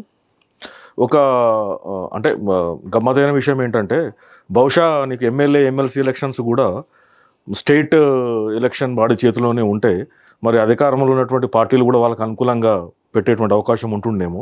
అదొక ఎగ్జామ్షన్ అటువంటి ఉన్నది, థ్యాంక్ గాడ్. సో అయితే ఇప్పుడు నేను చెప్పేది ఏంటంటే ఖచ్చితంగా ఈ ప్రభుత్వం ఏ అధికారంలో ఉన్న పార్టీ అయినా కూడా ఖచ్చితంగా అనుకూలంగానే నిర్ణయాలు తీసుకుంటుంది. సో దానికి రాహుకాలం అని తర్వాత మంచి ముహూర్తం అనేటువంటిది ఏముండదు. మంచి ముహూర్తం అంటే అనుకూలంగా ఎప్పుడైతే పరిస్థితులు ఉంటాయో అప్పుడే ఖచ్చితంగా ముందుకెళ్తుంది. తర్వాత మిత్రుడు ఇందాక చెప్తూ అది అంటే అందరం కూడా తెలంగాణ ఉద్యమాన్ని చాలా కీన్గా చూసినటువంటి వ్యక్తులుగా చాలామంది ఎమ్మెల్యేస్ పనిచేసినటువంటి అనుభవంతో చెప్తున్న విషయం ఏంటంటే గతంలో మీరు చూస్తే ఖమ్మం, నల్గొండ, వరంగల్ ఎమ్మెల్సీ సందర్భంలో కూడా పల్లారాజేశ్వరరెడ్డి గారు బీఆర్ఎస్ ఎమ్మెల్సీ అభ్యర్థిగా ఉన్నప్పుడు అప్పుడు కూడా వాళ్ళ కాలేజీ నుంచి అనురాగ్ కాలేజీ నుంచి చాలామంది విద్యార్థులతో దొంగోట్లు నమోదు చేయించారని చెప్పేసి, సో ఆ రకంగా కూడా ఎన్నికల్లో కూడా ఓటింగ్ చేయించారని చెప్పేసి ఆనాడు ఆరోపణలు తప్ప ఆధారం లేని ఆరోపణలు లేదు. అంటే యాక్చువల్లీ దేనికి ఆధారాలు ఉండేయండి. ఇప్పుడు నేను ఏమంటున్నానంటే అంటే ప్రభుత్వాలు ఏ ప్రభుత్వమైనా కూడా కాంగ్రెస్ పార్టీ అయినా ఇప్పుడు అధికారంలో ఉన్న కాంగ్రెస్ పార్టీ అయినా ఇప్పుడు అధికారంలో కాంగ్రెస్ పార్టీ అయినా అప్పుడు అధికారంలో ఉన్నటువంటి టీఆర్ఎస్ పార్టీ అయినా కూడా ఖచ్చితంగా కూడా అధికార దుర్వినియోగాన్ని ప్రతి పార్టీ చేసింది. నేను అనేటువంటిది మంచి సమాధానం చెప్పిన అన్న. సో కేంద్రంలో ఉన్నటువంటి బీజేపీ పార్టీ కూడా ఆయా రాష్ట్రాల్లో కూడా ఖచ్చితంగా అధికార దుర్వినియోగం చేసింది. అంటే ఈరోజు బీహార్లో అధికార దౌర్యం చేసినట్టేనా? ఒక విషయం చెప్పేది మీరే ఒప్పుకుంటారు కదా ఇప్పుడు. అంటే బీజేపీ పార్టీలో కూడా కేంద్ర ప్రభుత్వం ఉన్నది, ఆయన రాష్ట్రం ఉన్న అక్కడ ఉన్న అదే వాస్తవమే కదా. ఇప్పుడు నేను వాస్తవాలు ఒప్పుకుంటూ చూసినావా? అంటే బీజేపీ పార్టీ నాయకులు అక్కడ మేము పైసలు దొంగ మేము గెలిచామని చెప్తుంది. మీరే ఇప్పుడు మిత్రమా నేను ఏమంటున్నానంటే నేను ఏ పొలిటికల్ పార్టీకి సంబంధించిన వ్యక్తిగా అంటే ఆ రాష్ట్రంలో బీజేపీ పార్టీ అధికారంలో ఉంది కాబట్టి అక్కడ అధికార లేదు వాస్తవం వినియోగించుకొని గెలిచింది. ఈ రోజు రాష్ట్ర ముఖ్యమంత్రిగా కాంగ్రెస్ పార్టీ ఉంది కాబట్టి నేను ఏమంటున్నానంటే బీజేపీ పార్టీ అధికారంలో ఎక్కడెక్కడైతే రాష్ట్రాలు అధికారంలో ఉందో ఎంతో కొంత అధికార దుర్వినియోగం పాల్పడుతుంది. డెఫినేషన్ ఏంటి అధికార దుర్వినియోగం అంటే? ఇప్పుడు మిత్రుడు అంటున్న అధికార దుర్వినియోగం అంటే కేవలము దొంగోట్లు వేయడం అధికార దుర్వినియోగం అని కాదు. అధికార దుర్వినియోగం అంటే పోలీసు వ్యవస్థని పూర్తిగా అనుకూలంగా పోలీస్ వ్యవస్థని పార్టీ కార్యకర్తల యొక్క వ్యవస్థగా చేసిన పార్టీ బీజేపీ పార్టీ, రాష్ట్రంలో కాంగ్రెస్ అన్ని పార్టీలు ఉన్నాయి. నేను అనేది ఒక లేదు బీజేపీ పార్టీ అని కాదు, టీఆర్ఎస్ పార్టీ జిల్లా అంత ముందు ఏది ఎక్కడ చేసింది?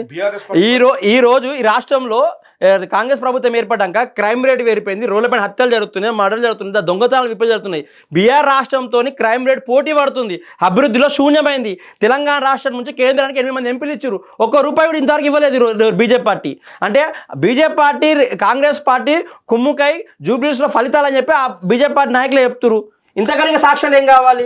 ఇప్పుడు మిత్రుడు చెప్తున్నట్టుగా ప్రజలకు చాలా కన్ఫ్యూజన్ ఉందండి. ఏం కన్ఫ్యూజన్ ఉందంటే ప్రజలు కన్ఫ్యూజన్ లేరు, ప్రజలు భయాందోళనకు గురి చేసి కన్ఫ్యూజన్ క్రియేట్ చేసిన party Congress party, BJP party. ఈరోజు చెప్తున్నాను, లెట్ మీ కంప్లీట్.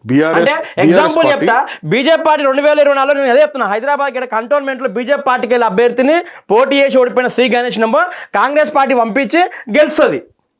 ఇక్కడ జూబ్లీస్ ఎలక్షన్ లో మనకు మళ్ళీ లాస్ట్ ఎలక్షన్ నామినేషన్ అయిపోయే ముందు లాస్ట్ మూమెంట్ అనౌన్స్మెంట్ చేసి బీజేపీ పార్టీ అనౌన్స్మెంట్ చేస్తుంది. అంటే నవీన్ యాదవ్ ఎప్పుడో కాంగ్రెస్ పార్టీలో చేరిండు కదా, జాయిన్ అయ్యింది. ఎస్, బీజేపీ పార్టీ అభ్యర్థి నామినేషన్ ఎప్పుడు వేసిండు ఒకసారి మీరు చూసుకోండి రికార్డు. కాంగ్రెస్ పార్టీ వేసినాక ప్రచారం మొదలుపెట్టినాక బీజేపీ ఎప్పుడు అంతే రామచంద్రరావు, రేవంత్, మన ఇక్కడ కేంద్ర మంత్రి కిషన్ రెడ్డి గారు, రేవంత్ రెడ్డి గారు పెద్దమ్మ చిన్నమ్మ పిల్లల లెక్క కుమ్ముకై కాంగ్రెస్ పార్టీ విజయం. ఆరోపణలు ఉంటాయి. ఇప్పుడు ఏంటంటే మిత్రుడు ఏం చెప్తారు, ఆరోపణలు కాదు ఆధారాలు, అవి క్లియర్ ఆధారాలు. ఒక ప్రచారం పోతున్నప్పుడు బాయ్ మిల్కే అగేసుకురు అంటే ఏమంటారు, కనబడంగానే కొట్టుకోవాలంటారా? కొట్టుకోవడం కాదు, నేను ఏమంటున్నా రేవంత్ రెడ్డి గారు, కేటీఆర్ గారిని, హరీష్ రావు గారిని, కేసీఆర్ గారిని సంస్కృతి కదా, ఇద్దరు ప్రత్యర్థులు. అది మంచిదే, స్వాగతిస్తాం. రేవంత్ రెడ్డి గారు బీజేపీ పార్టీ ఏ వేదిక దారైనా ఇప్పుడు ఒక ఉప ఎన్నికల్లో ఒక ముఖ్యమంత్రి గిరిసవుతారండి. ఈ దేశంలో ఎవరు రాలేదు ముఖ్యమంత్రి చెప్తున్నా. ఈ ముఖ్యమంత్రి ఏరాలి అంటే ఏం చేసిందంటారు? అంటే ప్రచారానికి 14 మంది మంత్రులు, ఒక ముఖ్యమంత్రి, 60 మంది ఎమ్మెల్యేలు. మునుగోళ్ళు చేయలేదా? మేము పార్టీకి మొత్తం మేము మా యంత్రాంగం, మంత్రి యంత్రాంగం లేదు, మీరు చూసుకున్నారు కాబట్టి. మా మంత్రి యంత్రాంగం లేదని చెప్పి మంత్రి ఉన్నాడు మునుగోడులో అని చెప్పేసి టీఆర్ఎస్ పార్టీ వార్డు మెంబర్ నుంచి మొదలు పెడితే సర్పంచులు, ఎంపీటీసీలు, ఆ కాన్స్టిట్యూన్స్ లో వాళ్ళు చెప్పి ఇంకోటి చేస్తారంట, బయట వాళ్ళు చేస్తారంట. జూబ్లీస్ లో వచ్చి బయట వాళ్ళు చేసిన రోజు. ఇంకోటి కాంగ్రెస్ పార్టీ ఆలేరు ఎమ్మెల్యే బీర్లు అయినయ్యా బూత్ ఏజెంట్ లెక్క బాధ్యతతో కూర్చుండు. అదే నల్గొండ జిల్లా ఒక నాయక ఎమ్మెల్యే ఫోన్ మాట్లాడుతూ చేస్తుండు. I'm not taking any sides of any party. నేను చెప్పేది దీనిపైన కేంద్ర ప్రభుత్వం ఎందుకు చర్య చేసుకోదు? కిషన్ రెడ్డి సొంత పార్లమెంట్ ఏరియాలో ఎందుకు ఇంతవరకు ఎలక్షన్ కమిషన్ ఒక ఫిర్యాదు చేయలేదు, ఎందుకో ఫోన్ చేయలేదు అంటున్నా. బీజేపీ పార్టీ మీ నాయకులు చేయాలి, పార్లమెంట్ మీరు ఒక్కసారి మీరు అక్కడ మీకు డిపాజిట్ కలవద్దండి. కిషన్ రెడ్డి ఓట్ బ్యాంక్ అమ్ముకుంటారు రేవంత్ రెడ్డికి. చిన్నమ్మ పెద్దల కూతురు లెక్క అంటున్నా. కేటీఆర్ చెప్పినట్టుగా జాయింట్ లేఅవుట్. కాంగ్రెస్ పార్టీ నాయకుడు కాదు సార్, బీజేపీ పార్టీ కుమ్ముకాయ పార్టీ. మిత్రమా నేను ఏమంటున్నానంటే నేను ఏ పార్టీకి సంబంధించిన వ్యక్తిని కాదు. సో నీ యొక్క బాధను అర్థం చేసుకోగలను. మీరు యాజ్ అన్ యంగ్స్టర్ గా మీ పార్టీ ప్రజాస్వామ్యం ఏమైతుంది? డెఫినెట్ ప్రజాస్వామ్యం అనేటువంటి ఇప్పుడే గుర్తుకొచ్చింది. ప్రజాస్వామ్య విలువలను బీఆర్ఎస్ పార్టీ టైం లోపల ప్రజాస్వామ్యం బాగా సేఫ్ డిపాజిట్ లాకర్ లో ఉన్నదా? బరాబర్ ఉంది, ఎక్కడ లేదు, ఏ ఎలక్షన్ లేదంటున్నాను. మీరు ఒక ఎలక్షన్ మనం స్టార్టింగ్ నారాయణ ఖేడ్ ప్రజాస్వామ్యాన్ని మేము కుంగిపరచాలనుకుంటే మీరు దుబ్బాక గెలవకపోతున్నాయి. మీరు మాట్లాడించట్లేదు. Let me put the record on straight. First ఎప్పుడైనా కూడా ఒక ఎమ్మెల్యే ఉన్నటువంటి క్యాండిడేట్ ఎప్పుడైనా కూడా దురదృష్టవశాత్తు మరణిస్తే సాంప్రదాయం ఏముండేదంటే అప్పుడు ఉన్నటువంటి ఉమ్మడి ఆంధ్రప్రదేశ్లోనే తర్వాత మనకి తెలంగాణ 2014 అయింది కాబట్టి నేను నారాయణ ఖేడ్ ఉప ఎన్నిక కాంటెక్స్లో మాట్లాడుతున్నాను. ఆ కుటుంబ సభ్యులకే యునానిమస్గా అందరూ మద్దతు ఇచ్చి క్యాండిడేట్ పెట్టకుండా డిక్లేర్ చేసే సాంప్రదాయం ఉండే. ఆ సాంప్రదాయాన్ని బ్రేక్ చేసింది ఎవరండి? నారాయణ ఖేడ్ ఉప ఎన్నికలో స్వర్గీయ కిషోరెడ్డి గారు 2015 లోపల తన అనారోగ్యంతో మరణిస్తే బీఆర్ఎస్ క్యాండిడేట్ పెట్టడం కాదు, గౌరవ మాజీ మంత్రి హరీష్ రావు గారు ఎలక్షన్కి 4 నెలల ముందే వెళ్ళి అమలు కాని హామీలు ఇచ్చి, అంటే లోకల్లో అక్కడ ఉన్నటువంటి కాంగ్రెస్ పార్టీ శ్రేణులు కూడా అంతగా కష్టపడలేదు, బీఆర్ఎస్ పార్టీ శ్రేణులు కూడా అంతగా కష్టపడలేదు. 3-4 నెలలు అక్కడే మకాం వేసి ఇప్పటికి కూడా అక్కడ నారాయణ ఖేడ్ లోపల ఎన్నో హామీలు ఇచ్చారు. ఇప్పటికీ హామీలు ఇంకా నెరవేరలేదని చెప్పేది, ఎందుకంటే నేను చాలా క్లోజ్గా చూశాను అక్కడ ఎలక్షన్ లోపల అనేటువంటి ప్రజలు అంటున్నారు. అక్కడ మీరు మంది మార్బలం పెట్టి 100 కోట్లతోటి కొన్ని పనులు ప్రారంభించారు, కొన్ని పనులు మధ్యలో చేశారు, ఆపేశారు, కొన్ని పనులు పూర్తిగా చేసినాయి కాదంటారు దాని కంటెక్స్ట్లోకి. ఆ ఎలక్షన్ అంత ప్రెస్టీజియస్గా మీరు ఎందుకు సాంప్రదాయాన్ని మీరు బ్రేక్ చేయాల్సినటువంటి పరిస్థితి వచ్చింది? దాని కారణం ఏంటని చెప్పి అడుగుతున్నాను నేను. తర్వాత మీరు ఇక్కడ మన మాజీ మంత్రి వెంకటరెడ్డి గారు, రామరెడ్డి వెంకటరెడ్డి గారు, సో వాళ్ళ యొక్క ఎలక్షన్లో కూడా పాలెం అనుకుంటా, ఖమ్మం డిస్ట్రిక్ట్, ఆ ఎలక్షన్లో కూడా మీరు మళ్ళీ సాంప్రదాయం విరుద్ధంగా పెట్టారే. మీరు రాజకీయాల విలువ గురించి మాట్లాడుతుంటే చాలా నిజంగా చూస్తే జాలేస్తుంది. దుబ్బాక ఎలక్షన్ల లోపల మీరు మంది మార్బలను పెట్టలేదా? చెప్పండి. పెట్టలేదు. నేను ఏమంటున్నా, కేంద్ర ఎలక్షన్స్ కమిషన్ ఏం చేసింది? ఇక్కడ ఉన్న పార్టీ నాయకులు, ప్రతిపక్ష పార్టీ బట్టి విక్రమార్క, వాస్తవానికి సార్ ఏ పార్టీ అధికారంలో ఉంటే ఆ పార్టీ యంత్రాంగము డెఫినెట్లీ. నేను coming back to Jubilee Hills election లో కూడా కాంగ్రెస్ కూడా అదే చేసిందా? ఇప్పుడు ఒకవేళ కాంగ్రెస్ పార్టీ వాళ్ళు ఏ కార్యకర్తలైనా ఎమ్మెల్యేలైనా ఆ ఎలక్షన్ లోపల ఉన్న వాళ్ళు ఎవరైతే పనిచేశారో, ఇది కేవలం ప్రజలంతా మా వైపే ఉన్నారు, 6 గ్యారంటీలు పూర్తిగా అమలయ్యాయి, కాంగ్రెస్ పార్టీ యొక్క అభివృద్ధి నచ్చే ఓట్లు వేశారో దానికన్నా మూర్ఖత్వం ఏం లేదు. డెఫినెట్లీ కాంగ్రెస్ పార్టీ అందులో ఎంతో కొంత అధికార దుర్వినియోగానికి పాల్పడింది. విత్ కోటసీ ఆఫ్ ఎంఐఎం పార్టీ అభ్యర్థి పెట్టకపోవడమును, తర్వాత రకరకాలటువంటి అక్కడ ఫ్యాక్టర్స్ ఉన్నాయి. నేను ఏమంటున్నానంటే కాంగ్రెస్ పార్టీ ఫేర్ ప్రాక్టీస్ తో ఎలక్షన్ గెలిచింది. జూబ్లీహిల్స్ ప్రజలందరూ కూడా జూబ్లీహిల్స్ లో MIM party Congress party support చేయకపోతే ఫోన్ పోయి హైడ్రా కమిషన్ బుల్డోజర్ బండి ఎంఐఎం పార్టీ వాళ్ళ కాలేజీల కాడికి పోతుంది. మిత్రమా నేనేం చెప్తున్నానంటే ఎందుకంటే బీఆర్ఎస్ మిత్రులు లేదు కాబట్టి కాంగ్రెస్ మిత్రులు లేదు కాబట్టి నేను కొన్ని ఫ్యాక్ట్స్ పెట్టాలి. అంటే కొద్దిసేపు నేను ఒక ఇండిపెండెంట్ రోల్ ప్లే చేస్తాను, but at the same time Congress party panellist లేడు కాబట్టి మీకు ఒక రికార్డు సెట్ చేసే ప్రయత్నం చేస్తున్నాను. రైట్. ఇక్కడ జరిగింది ఏంటంటే ప్రతి సందర్భం లోపల మిత్రుడు ఏమంటున్నాడంటే, విద్యార్థి నాయకుడు ఏమంటున్నాడంటే, మా బీఆర్ఎస్ పార్టీ విలువల సాంప్రదాయాలతోనే పనిచేసింది, మా బీఆర్ఎస్ పార్టీ ఉప ఎన్నికల లోపల ఎలాంటి మజల్ పవర్ ఉపయోగించలేదు, సో మీరంతా కూడా యాజ్ పర్ ఎలక్షన్ రూల్స్ ప్రకారంగా చేసింది అంటున్నారు. వాస్తవం లేదు, కాంగ్రెస్ పార్టీ ఒక్కడే చేసింది అంటున్నారు. మీకు లెట్ మీ రిమైండ్ యూ, ప్రతి ఉప ఎన్నికల్లో ప్రజాస్వామ్యాన్ని కొని చేసింది బీఆర్ఎస్ పార్టీ. ప్రతి ఉప ఎన్నికల్లో అధికారంలో ఉన్న ప్రతి పార్టీ ప్రతి రాష్ట్రంలో ప్రతి చోట చేసింది. అది దానికి బీఆర్ఎస్ పార్టీ అతుతులేం కాదు. మీరు అంటున్నారు కదా, మీరు భయపెట్టారు, అది చేస్తారు, ఇది చేస్తారని చెప్పేసి బీఆర్ఎస్ పార్టీ అట్లా వందలాది మందిని భయపెట్టినటువంటి సందర్భాలు ఎన్నో ఉన్నాయి. మీరు ప్రూఫ్స్ అడిగితే ప్రూఫ్స్ ఎలా ఇవ్వగలుగుతాం రాజకీయ వ్యవస్థ లోపల? రైట్. సో నేను చెప్పేది ఏమన్నానంటే, అధికారం ఉన్న పార్టీ ఖచ్చితంగా సామధాన భేద దండోపాయాలను ఖచ్చితంగా కూడా వినియోగించుకుంటాయి. అంటే దురదృష్టవశాత్తు ఎట్లయిపోయింది ప్రజాస్వామ్యం లోపల అంటే, అంతకుముందు ప్రతిపక్షంలో ఉన్నటువంటి ఎమ్మెల్యేలకి చాలా గౌరవం ఉండేది. అంటే అధికార పార్టీలో ఉన్నటువంటి ఎమ్మెల్యేలకి సరిసమానంగా కాన్స్టిట్యున్సీ నిధులు దొరికేటివి, సంఘంలో గౌరవ మర్యాద ఉండేటివి, ఎమ్మెల్యే అనే పదవికి విలువ ఇచ్చేవాళ్ళు. మీరు కాంగ్రెస్ పట్ట, అధికార పార్టీ, బీజేపీ పట్ట, బీఆర్ఎస్ పార్టీ అని లేదు. ఈ సంస్కృతిని మొత్తం విధ్వంసం ఎక్కడి నుంచి జరిగిందండి? మంచి మాట చెప్పినన్న. ప్రతిపక్ష పార్టీ ఎమ్మెల్యేలకు విలువనిచ్చి ప్రతిపక్ష నేత బట్టి విక్రమార్కి మీరు డబుల్ బెడ్రూమ్ ఎక్కడ కట్టారంటే, ఇదే మా అసెంబ్లీ హరీష్ రావు గారు, కేటీఆర్ గారు అసెంబ్లీకి వెళ్ళి బట్టి విక్రమ ఎక్కించుకొని కోకాపేటలో ఉన్న డబుల్ బెడ్రూమ్ చూపించు, రాష్ట్రం అంతా చూపిస్తా అని చెప్పారు. గతంలో చెప్పడం ఛాలెంజ్ తీసుకొని తీసుకొని పోయి భోజనం పెట్టి చూపించిండు. మీరు కోకాపేటలో చూసి పెట్టినటువంటి డబుల్ బెడ్రూమ్ గురించి మాట్లాడుతున్నారు, కానీ మీకు ఇప్పటికి కూడా తీసుకెళ్తారు నేను దుబ్బాక కాన్స్టిట్యున్సీకి. అంటే ఉప ఎన్నికల్లో నేను కీలకంగా పార్టీ పేరు చెప్పకూడదు. సో అదేంది అంటే, అక్కడ జరిగిన సందర్భం లోపల అక్కడ ఒక కామిక్ వీడియో కూడా వచ్చింది. అంటే చాలా వరకు దుబ్బాక బై ఎలక్షన్లో బేస్మెంట్లో లేచి అంతవరకు ఆగిపోయినటువంటి సైట్లు కొన్ని వందలు ఉన్నాయి. కేవలం మార్కింగ్ చేసి ఆపినటువంటి సైట్లు. దానికి ఒక కామిక్గా ఒక వీడియో ఉంటే పంపిస్తాను, నేను మిత్రులు కూడా పంపించేది. కామిక్గా ఏం వీడియో చేశారు, ఇప్పుడు ప్రతిసారి కేసీఆర్ ఏం చెప్తుండే ఎన్నికల సందర్భం లోపల, అరే ఈ 2 రూమ్లలో ఎట్లుంటుండే ఇరుకిరుకు రూమ్ల లోపల, ఆ ఖాళీగా ఉన్నటువంటి దాన్ని, ఆ బేస్మెంట్ వరకు ఆగిపోయినట్టు దాన్ని చూపిస్తూ ఇగో ఇగో ఇది ఇక్కడ అల్లు అనుకుంటాడు, ఇక్కడ చూపిస్తారు. కానీ ఈ రోజు అక్కడ ఉన్న ప్రైవేట్ కంపెనీల పోటీగా డబుల్ బెడ్రూమ్లు హైట్లు ఉన్నాయి అక్కడ, మీరు అవి కూడా చూపించండి. గ్రామీణ కట్టని దగ్గర పరిస్థితి దుబ్బాక బై ఎలక్షన్ మార్క్ చేసినారు, అవి ఇప్పటికి ఖాళీగానే ఉన్నాయి. దానిపైన ఏమంటున్నా, దుబ్బాక బై ఎలక్షన్ లో బీజేపీ పార్టీ రంగనాథ్ ఎమ్మెల్యే గారు అన్నాడు గెలిచడం జరిగింది. అసెంబ్లీలో కొట్లాడుకొని తీసుకోపోలేని పరిస్థితులు ఉంది. అంటే అక్కడ ఓవర్ నిర్లక్ష్యం, అక్కడ ఒక ప్రజాప్రతినిధి ఎన్నుకున్న వారి నిర్లక్ష్యమే కదా. అధికార పార్టీ ఇవ్వాలి కదా, ఇప్పుడు అడగాలి కదా. ఇప్పుడు వేరే కాన్స్టిట్యూషన్ బట్టి విక్రమార్క ఖమ్మంలో ఇవ్వడం జరిగింది, మదిలో ఇవ్వడం జరిగింది. ఇప్పుడు మీరు ఎక్సెప్షన్ కేసెస్గా బట్టి విక్రమార్క గారికి ఎందుకు ఇచ్చారు అంటే, మన కాంటెక్స్ట్ మనకి ఎందుకు ఇచ్చామో తెలియదు. బట్ మేజర్గా జరుగుతుంది, ఎవరికైనా విలువలు ఇచ్చి విలువలతో రాజకీయం చేసిన పార్టీ కేసీఆర్ గారు, బీఆర్ఎస్ పార్టీ గుర్తుపెట్టుకోవాలి. ఇప్పుడు మీరు ఎనాలిసిస్ కావచ్చు, నిజాన్ని చెప్పండి.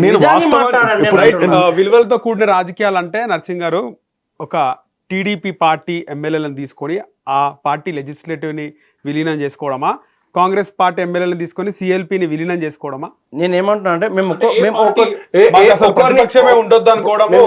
వినండి, గతంలో వైఎస్ రాజశేఖర రెడ్డి గారు 2004, 2009 బై ఎలక్షన్ వారు చనిపోక ముందు 2004లో మేము పోటీ చేసినాక 2007లో వచ్చిన బై ఎలక్షన్స్కి మేము ఎంతమంది ఉన్నామండి? 7 మంది ఉండే. తర్వాత మాకు గెలిచిన ఎమ్మెల్యేని తీసుకొని ఆనాడు ముఖ్యమంత్రికి అది రాజశేఖర రెడ్డి రాజీనామా ఆమోదించింది కదా.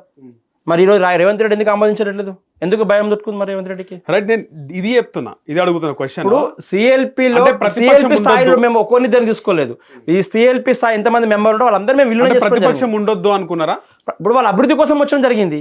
ఆనాడు అభివృద్ధి కోసం వీళ్ళు కూడా అభివృద్ధి కోసం అనుకోవచ్చు కదా. నేనేమంటే మా పార్టీ, నేనేమంటే ప్రతిపక్ష హోదాగా మేము అడగడం తప్పతే కాదు కదా, కోర్టులో తప్పతే కాదు కదా. ఇప్పుడు మా పార్టీ బీఆర్ఎస్ పార్టీ మొత్తం విలీనం కాలే కదా ప్రభుత్వం, కాంగ్రెస్ పార్టీలో మేము ప్రతిపక్షం ఉన్నాం కాబట్టి రాజీనామా చేయమని చెప్తున్నాం. మేము రాజీనామా చేయండి, మా పార్టీ విలీనం అయితే మేము అడగలేకపోతాం. ఇక్కడ ఒక సబ్మిషన్ అండి. ఇప్పుడు రాజ్యాంగంలోనే లొసుగులు ఉన్నాయి, మనం ఇందాక చెప్పినట్టుగా. ఇప్పుడు స్పీకర్ దగ్గర డిస్క్రిషనరీ పవర్ ఉండడం వల్ల ఆ విచక్షణ అధికారంతో దురదృష్టవశాత్తు ఇట్లాంటి సందర్భాలు ఎన్నొచ్చినా కూడా తీరా మళ్ళీ అసెంబ్లీ ఎన్నికలు వచ్చేటువంటి 2 నెలల ముందు 3 నెలల ముందు డిస్క్వాలిఫై చేయడము, దానివల్ల లాభం లేదు కదా. ప్రజల్లోకి వెళ్ళిపోతారు, ఇంకా మళ్ళీ ఎన్నికల ప్రచారంలోకి వెళ్ళిపోతారు హ్యాపీగా. సో ఇప్పుడు తర్వాత ఈ 10th షెడ్యూల్ స్పీకర్ యొక్క అధికారాలు పెట్టడం వల్ల ఏమైపోయింది అంటే, స్పీకర్ అనుకూలంగా ఒకవేళ ఇప్పుడు కొన్ని రాష్ట్రాల్లో జరిగింది.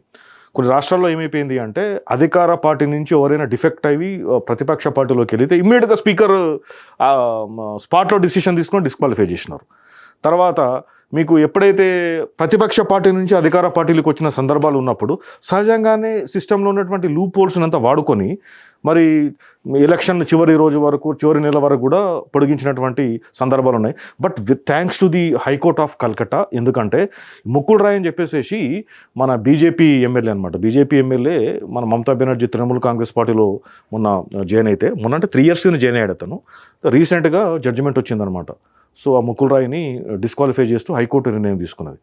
మమతా బెనర్జీ గారు 2011 నుంచి ఇప్పటిదాకా పవర్ ఉన్నంత టైంలో కూడా సుమారు 50 మందికి పైగా సిపిఐఎం ఎమ్మెల్యేలని, కొంతమంది కాంగ్రెస్ ఎమ్మెల్యేలని ఆమె వాళ్ళ పార్టీలో చేసుకోవడం జరిగింది. కమింగ్ బ్యాక్ టు ఇందాక మరి టీఆర్ఎస్ గవర్నమెంట్ ఉన్నప్పుడు అప్పుడు 2014 నుంచి 2019-20 ఎర్లీ 20 లోపల వరకు చాలా వరకు ఒక 23 వరకు, అంటే జనరల్గా 20 వరకే కదా ఇంత డిఫెక్షన్స్ జరిగింది అనేది. ఆ 20 ఎర్లీ వరకు చాలామంది ఏం చెప్తారంటే బీఆర్ఎస్ మిత్రులంతా కూడా మేము రాజ్యాంగంలో ఉన్నటువంటి సూత్రాలని పాటించాము, 2/3 మెజార్టీ ఉందని. నేను ఛాలెంజ్ చేస్తాను. నేను 2/3 మెజార్టీ ఉన్నది టీడీపీ పార్టీలో ఉన్నటువంటి 2/3 మెజార్టీ ఉన్నటువంటి కొంతమంది ఎమ్మెల్యే విషయంలో వాస్తవం, కానీ అందులో 6 మంది ఎమ్మెల్సీలు కూడా డిఫెక్ట్ అయ్యారు. సుమారుగా నాకంటే సబ్జెక్ట్ టు కరెక్షన్ 39 ఎమ్మెల్యేలు 2014 నుంచి 2019 కాలం లోపల అందరూ కూడా 2/3 మెజార్టీతోటే కాలేదు. తర్వాత అక్కడ స్పీకర్కి కంప్లైంట్ చేసినా కూడా స్పీకర్ సహజంగా, నేను అనేది I'm not blaming alone TRS speaker, మా పార్టీ స్పీకర్ కావచ్చు, మేము వాళ్ళపైన చర్యలు తీసుకోకపోవచ్చు. మీరు కోర్టుకి ఎందుకు వెళ్ళారు? ప్రతిపక్షంలో ఉన్న పార్టీ వాళ్ళు ఎందుకు వెళ్ళలేదు కోర్టుకి? లేదు మీరు దగ్గర అంటున్నాను. అప్పుడు కాంగ్రెస్ వాళ్ళు ఎందుకు పోలేదు? నేను అదే అంటున్నాను, కాంగ్రెస్ కోర్టుకి వెళ్ళినా కూడా వృధా అవుతుంది. కాంగ్రెస్ పార్టీ వాళ్ళు పోకపోవడం తప్పు అంటున్నాను. నేను అనేది ఏమంటానంటే definitely I agree with you point. నేను అంటున్నాను ఇప్పుడు ఎట్లయితే ఒక విషయం ఒప్పుకోవాలి మనం, వాస్తవంగా ఎప్పుడైతే రేవంత్ రెడ్డి గారు అధికారంలోకి వచ్చాడో ముఖ్యమంత్రిగా తను అపాయింట్మెంట్ అయిన తర్వాత ఒక భయం మాత్రం ఖచ్చితంగా బీఆర్ఎస్ క్యాంప్లో మాత్రం ఉందండి. తప్పు.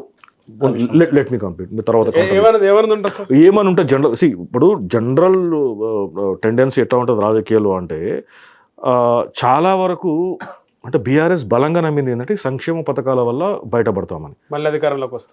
ఇన్ఫ్యాక్ట్ కేటీఆర్ గారు చాలా స్థానాల లోపల సిట్టింగ్లను మార్చాలని చెప్పిన సందర్భాలు ఉన్నాయి. కానీ రజీడ్గా అంటే 2 కారణాలు ఉన్నాయి కేసీఆర్ గారు ఎందుకు మార్చలేదు. ఒకటి ఏంటి అంటే సిట్టింగ్ ఎమ్మెల్యేని మారిస్తే ప్రతిపక్ష పార్టీ దాన్ని క్యాచ్ చేసుకొని కాంగ్రెస్ పార్టీ బీజేపీ పార్టీ వాళ్ళకి జాయిన్ చేసుకుంటే ఒక 10 సంవత్సరాల నుంచి సహజంగానే ఎమ్మెల్యేగా ఉన్నప్పుడు ఎంతో కొంత ఓటు బ్యాంక్ ఉంటుంది, అదొక నష్టపోతాం అనేటువంటి ఒక కారణం ఉంది. సెకండ్ ఏంటంటే 2018లో సిమిలర్ సిచ్యువేషన్ వచ్చినప్పుడు ఆయన ఒకేసారి 80+ ఒకేసారి టికెట్లు ఇచ్చాడు, బీఫామ్స్ ఇచ్చాడు కదా, అలా ఛాలెంజ్గా చేసి ఒక అన్యూన్యమైనటువంటి మెజార్టీ బంపర్ మెజార్టీ వచ్చింది కదా. సో అట్లనే మళ్ళీ సేమ్ అదే అప్లై అవుతుందే అనుకున్నాడు, అక్కడ పప్పులో కాలేశాడు. తర్వాత ఈ పరిస్థితుల్లో కూడా ఏమైపోయింది అంటే కేటీఆర్ ఒక రకంగా అంటే ఈ could able to assess the situation, వీళ్ళ మీద బాగా అసంతృప్తి ఉన్నది, ఈ ఎమ్మెల్యేలు మార్చాలని. సో అదే ఫార్ములా వర్కౌట్ అని అన్ఫార్చునేట్లీ కాలేదు. కానీ రేవంత్ రెడ్డి సీఎం అవుతారని చెప్పేసి బీఆర్ఎస్ ముఖ్యంగా ఈ ప్రధాన నాయకులు కేసీఆర్ కేటీఆర్ హరీష్ రావు కానీ ఇప్పుడు ఊహించలేదు. ఒకటి కాంగ్రెస్ అధికారంలో అన్యూయంగా మనం ఎక్స్పెక్ట్ చేయని ఫేసెస్ కూడా సీనియర్ నాయకులు కూడా డిఫెక్ట్ అయ్యి కాంగ్రెస్లోకి రావడం, కడియం శ్రీఆర్ లాంటి వాళ్ళు, దానం నాయందర్ లాంటి వారు, తర్వాత బాగా అంటే బీఆర్ఎస్లో కేటీఆర్కి బాగా దగ్గరగా వెళ్ళినటువంటి వాళ్ళు, మనకి కోరుట్లేమే సంజయ్ గారు అనుకుంటాను, చాలామంది రావడంతో ఏమైపోయింది అంటే ఒక దశలో బీఆర్ఎస్ పార్టీ కంప్లీట్గా పూర్తిగా కొలాప్స్ అయిపోతున్న దశలోపట కేటీఆర్ గారు ఏదైతే లీగల్ ఫైట్ చేశాడో డెఫినెట్లీ ఆ లీగల్ ఫైట్ తోటి ఖచ్చితంగా వలసని ఆపగలిగాడు. Not only that but he has also paved way for the future also.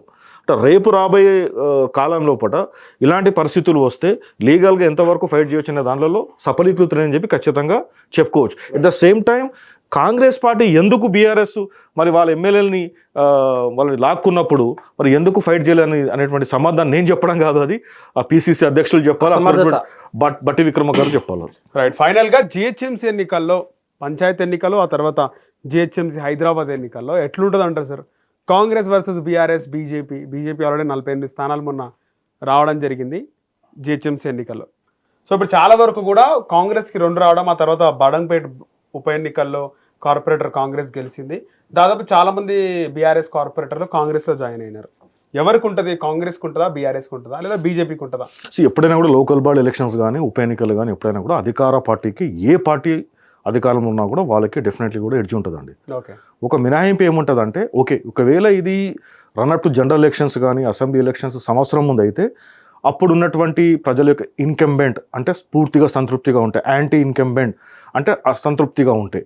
ఆ కారణాలతో ఎలక్షన్ అవుతుంది, ఉప ఎన్నికలు కానీ స్థానిక సంస్థ ఎలక్షన్ కానీ. ఇంకా 3 సంవత్సరాలు టైం ఉన్న సందర్భం లోపల ఇది కూడా వర్కౌట్ అయింది జూబ్లీహిల్స్లో కొంతవరకు, అంటే అధికారంగా ఉన్నటువంటిది.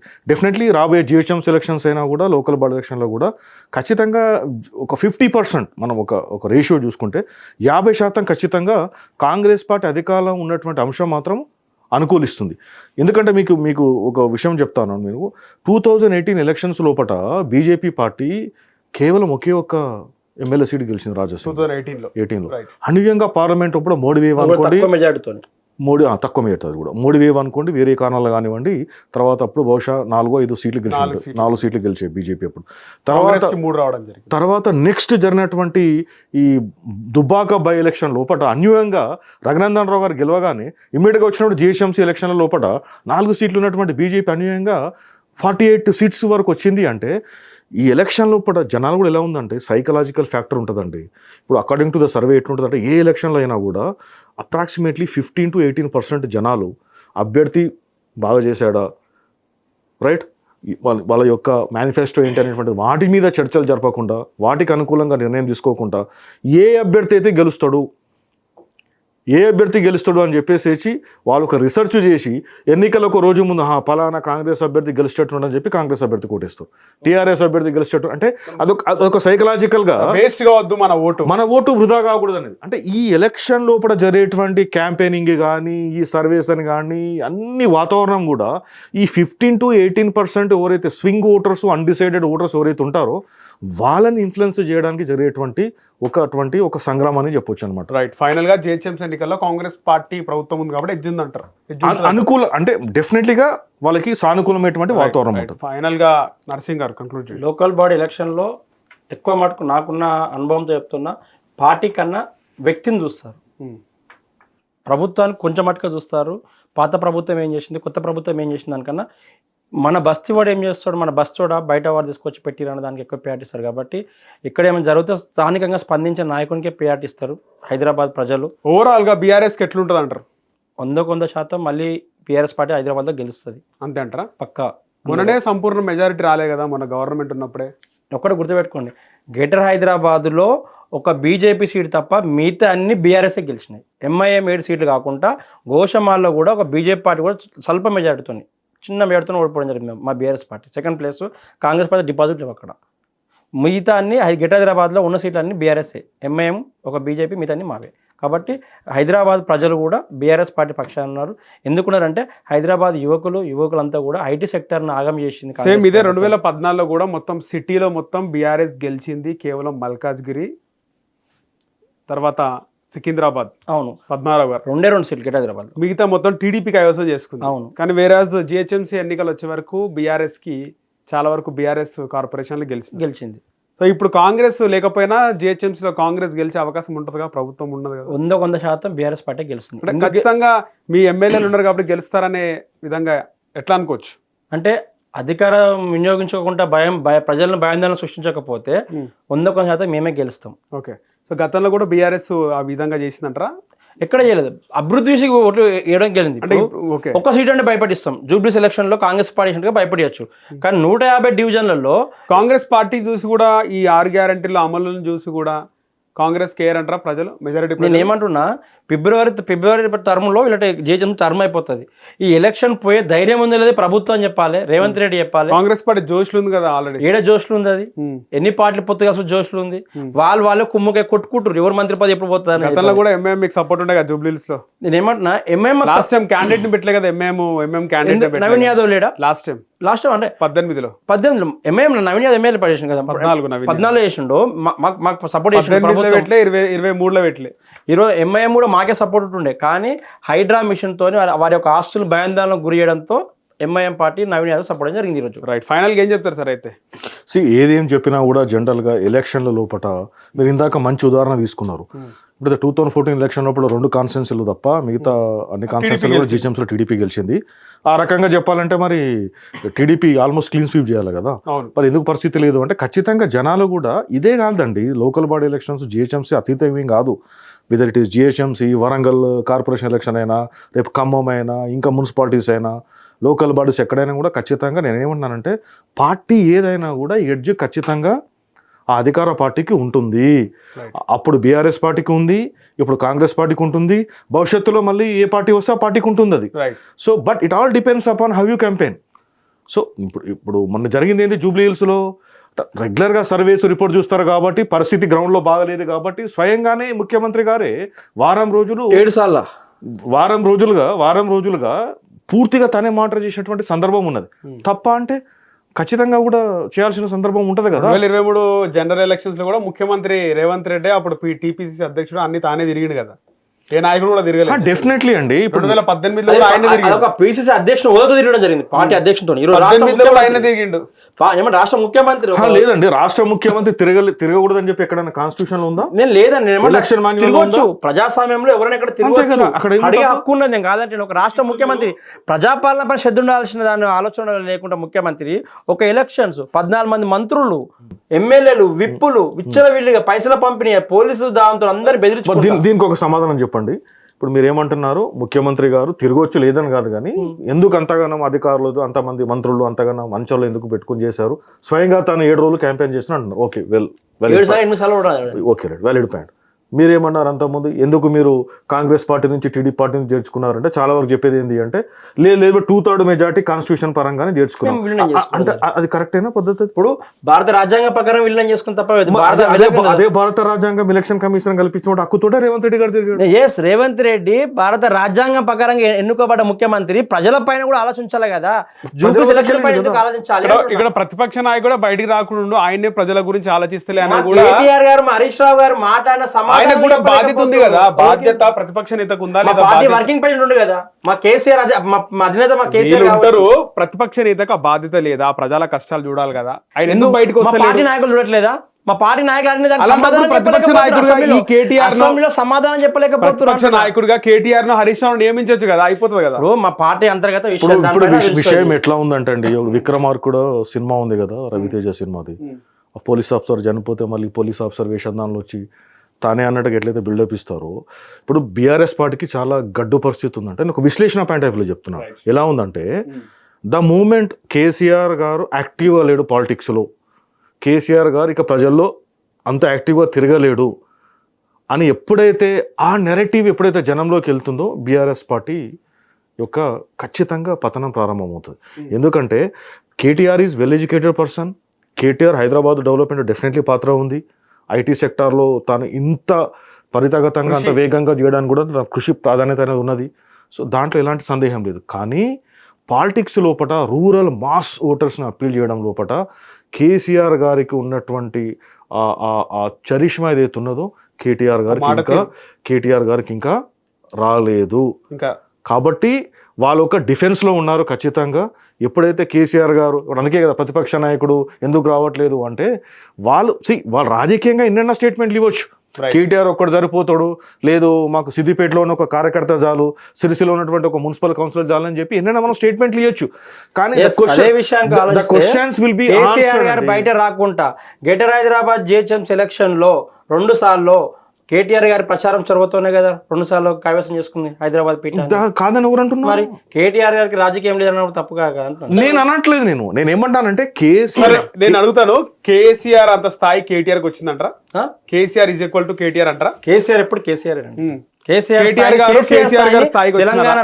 తెలంగాణ రాష్ట్రంలో కేసీఆర్ లాంటి లీడర్ ఇంకా మళ్ళీ పుట్టడు. నేను అదే చెప్పే ప్రయత్నం చేస్తున్నాను. కేసీఆర్ గారు మీ మాటల్లోనే కేసీఆర్ గారే కేటీఆర్ గారే హరీష్ రావు గారే కేటీఆర్ గారు కేసీఆర్ గా రూపాంతరం చెందాల్సినటువంటి ఆ ప్రక్రియ లోపల ఇంకా చాలా టైం ఉంది. ఖచ్చితంగా చెప్పగలుగుతున్నాను నేను. ద మూమెంట్ ఎప్పుడైతే కేసీఆర్ గారు యాక్టివ్ పాలిటిక్స్ లో గతంలాగా లేదు అని చెప్పినప్పుడు రకరకాల ఊహాగానాలు ఉన్నాయి. దానికే సమానం చెప్తా. రకరకాల ఊహాగానాలు తెలంగాణ ఉద్యమంలో ఇదేంటి అప్పుడున్న కాంగ్రెస్ పార్టీ నాయకులు అందరూ ఇదే రేవంత్ రెడ్డి అన్న టీడీపీ పార్టీలో ఉండే తెలంగాణ ఉద్యమం ఆపేసిండు, పండబెట్టిండు, ఇంకా అయిపోయింది అన్నాడు. అంటే కేసీఆర్కి ఒక వ్యూహం ఉంటుంది, ఒక ప్లాన్, ఒక ఐడియా ఉంటుంది. ఎప్పుడు ఉద్యమం చేయాలి, పార్లమెంట్లో ఏం నడుస్తుంది, కేంద్రంలో ఏం చర్చ జరుగుతుంది, ఆ చర్చ టైంలో ఉద్యమం లేపాలంటే ఉద్యమం కేసీఆర్ టైంకి వస్తారంటారు. అంతేనా? తప్పకుండా వస్తాడు. కేసీఆర్ తెలంగాణ ప్రజల కోసం ఎప్పుడు రావాలో కేసీఆర్ గారికి తెలుసు, ఏం చేయాలో బీఆర్ఎస్ ప్రతిపక్ష నాయకుడి పాత్ర పోషిస్తున్నాడు అంటారు సమర్థవంతంగా. 100% బీఆర్ఎస్ పార్టీ బయట పోరాడుతుండ్రు, ప్రభుత్వం మీద పోరాడుతున్నారు. కేసీఆర్ లాంటి సైనికుల కార్యకర్తల రోడ్ల పైన మేము కొట్లాడుతున్నాం ప్రతిపక్ష పార్టీగా. అసెంబ్లీలో మా కేటీఆర్ గారు మా హరీష్ రావు గారు కొట్లాడుతున్నారు. దానికి సమాధానం చెప్పలేక పారిపోతున్న ముఖ్యమంత్రి రేవంత్ రెడ్డి ఈరోజు ఢిల్లీకి ఎందుకు పోతారు?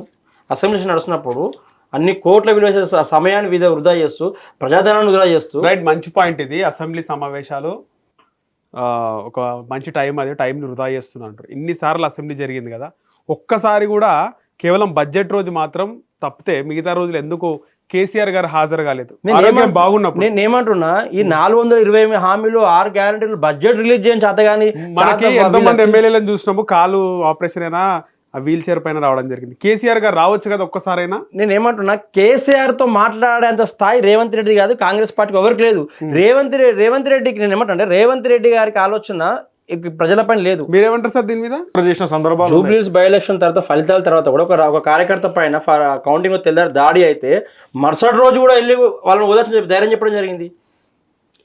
రైట్, మొత్తానికి జిహెచ్ఎంసీ ఎన్నికల్లో పంచాయతీ ఎన్నికలకు సంబంధించినటువంటి రిజర్వేషన్లు అంటే ఖరారు అయిపోయినట్టే. ఇంకా ఖరారు అయిపోయినట్టు. మళ్ళీ మరో డిబేట్ తో మళ్ళీ కలుద్దాం. ధన్యవాదాలు సార్ మారుతిరావు గారు, నరసింగ్ గారు. హిట్ టీవీ యాప్, ఇందులో short news, live news, entertainment shows, movies, digital magazines తో పాటు మీ జిల్లా వార్తలను కూడా ఫ్రీగా చూడొచ్చు.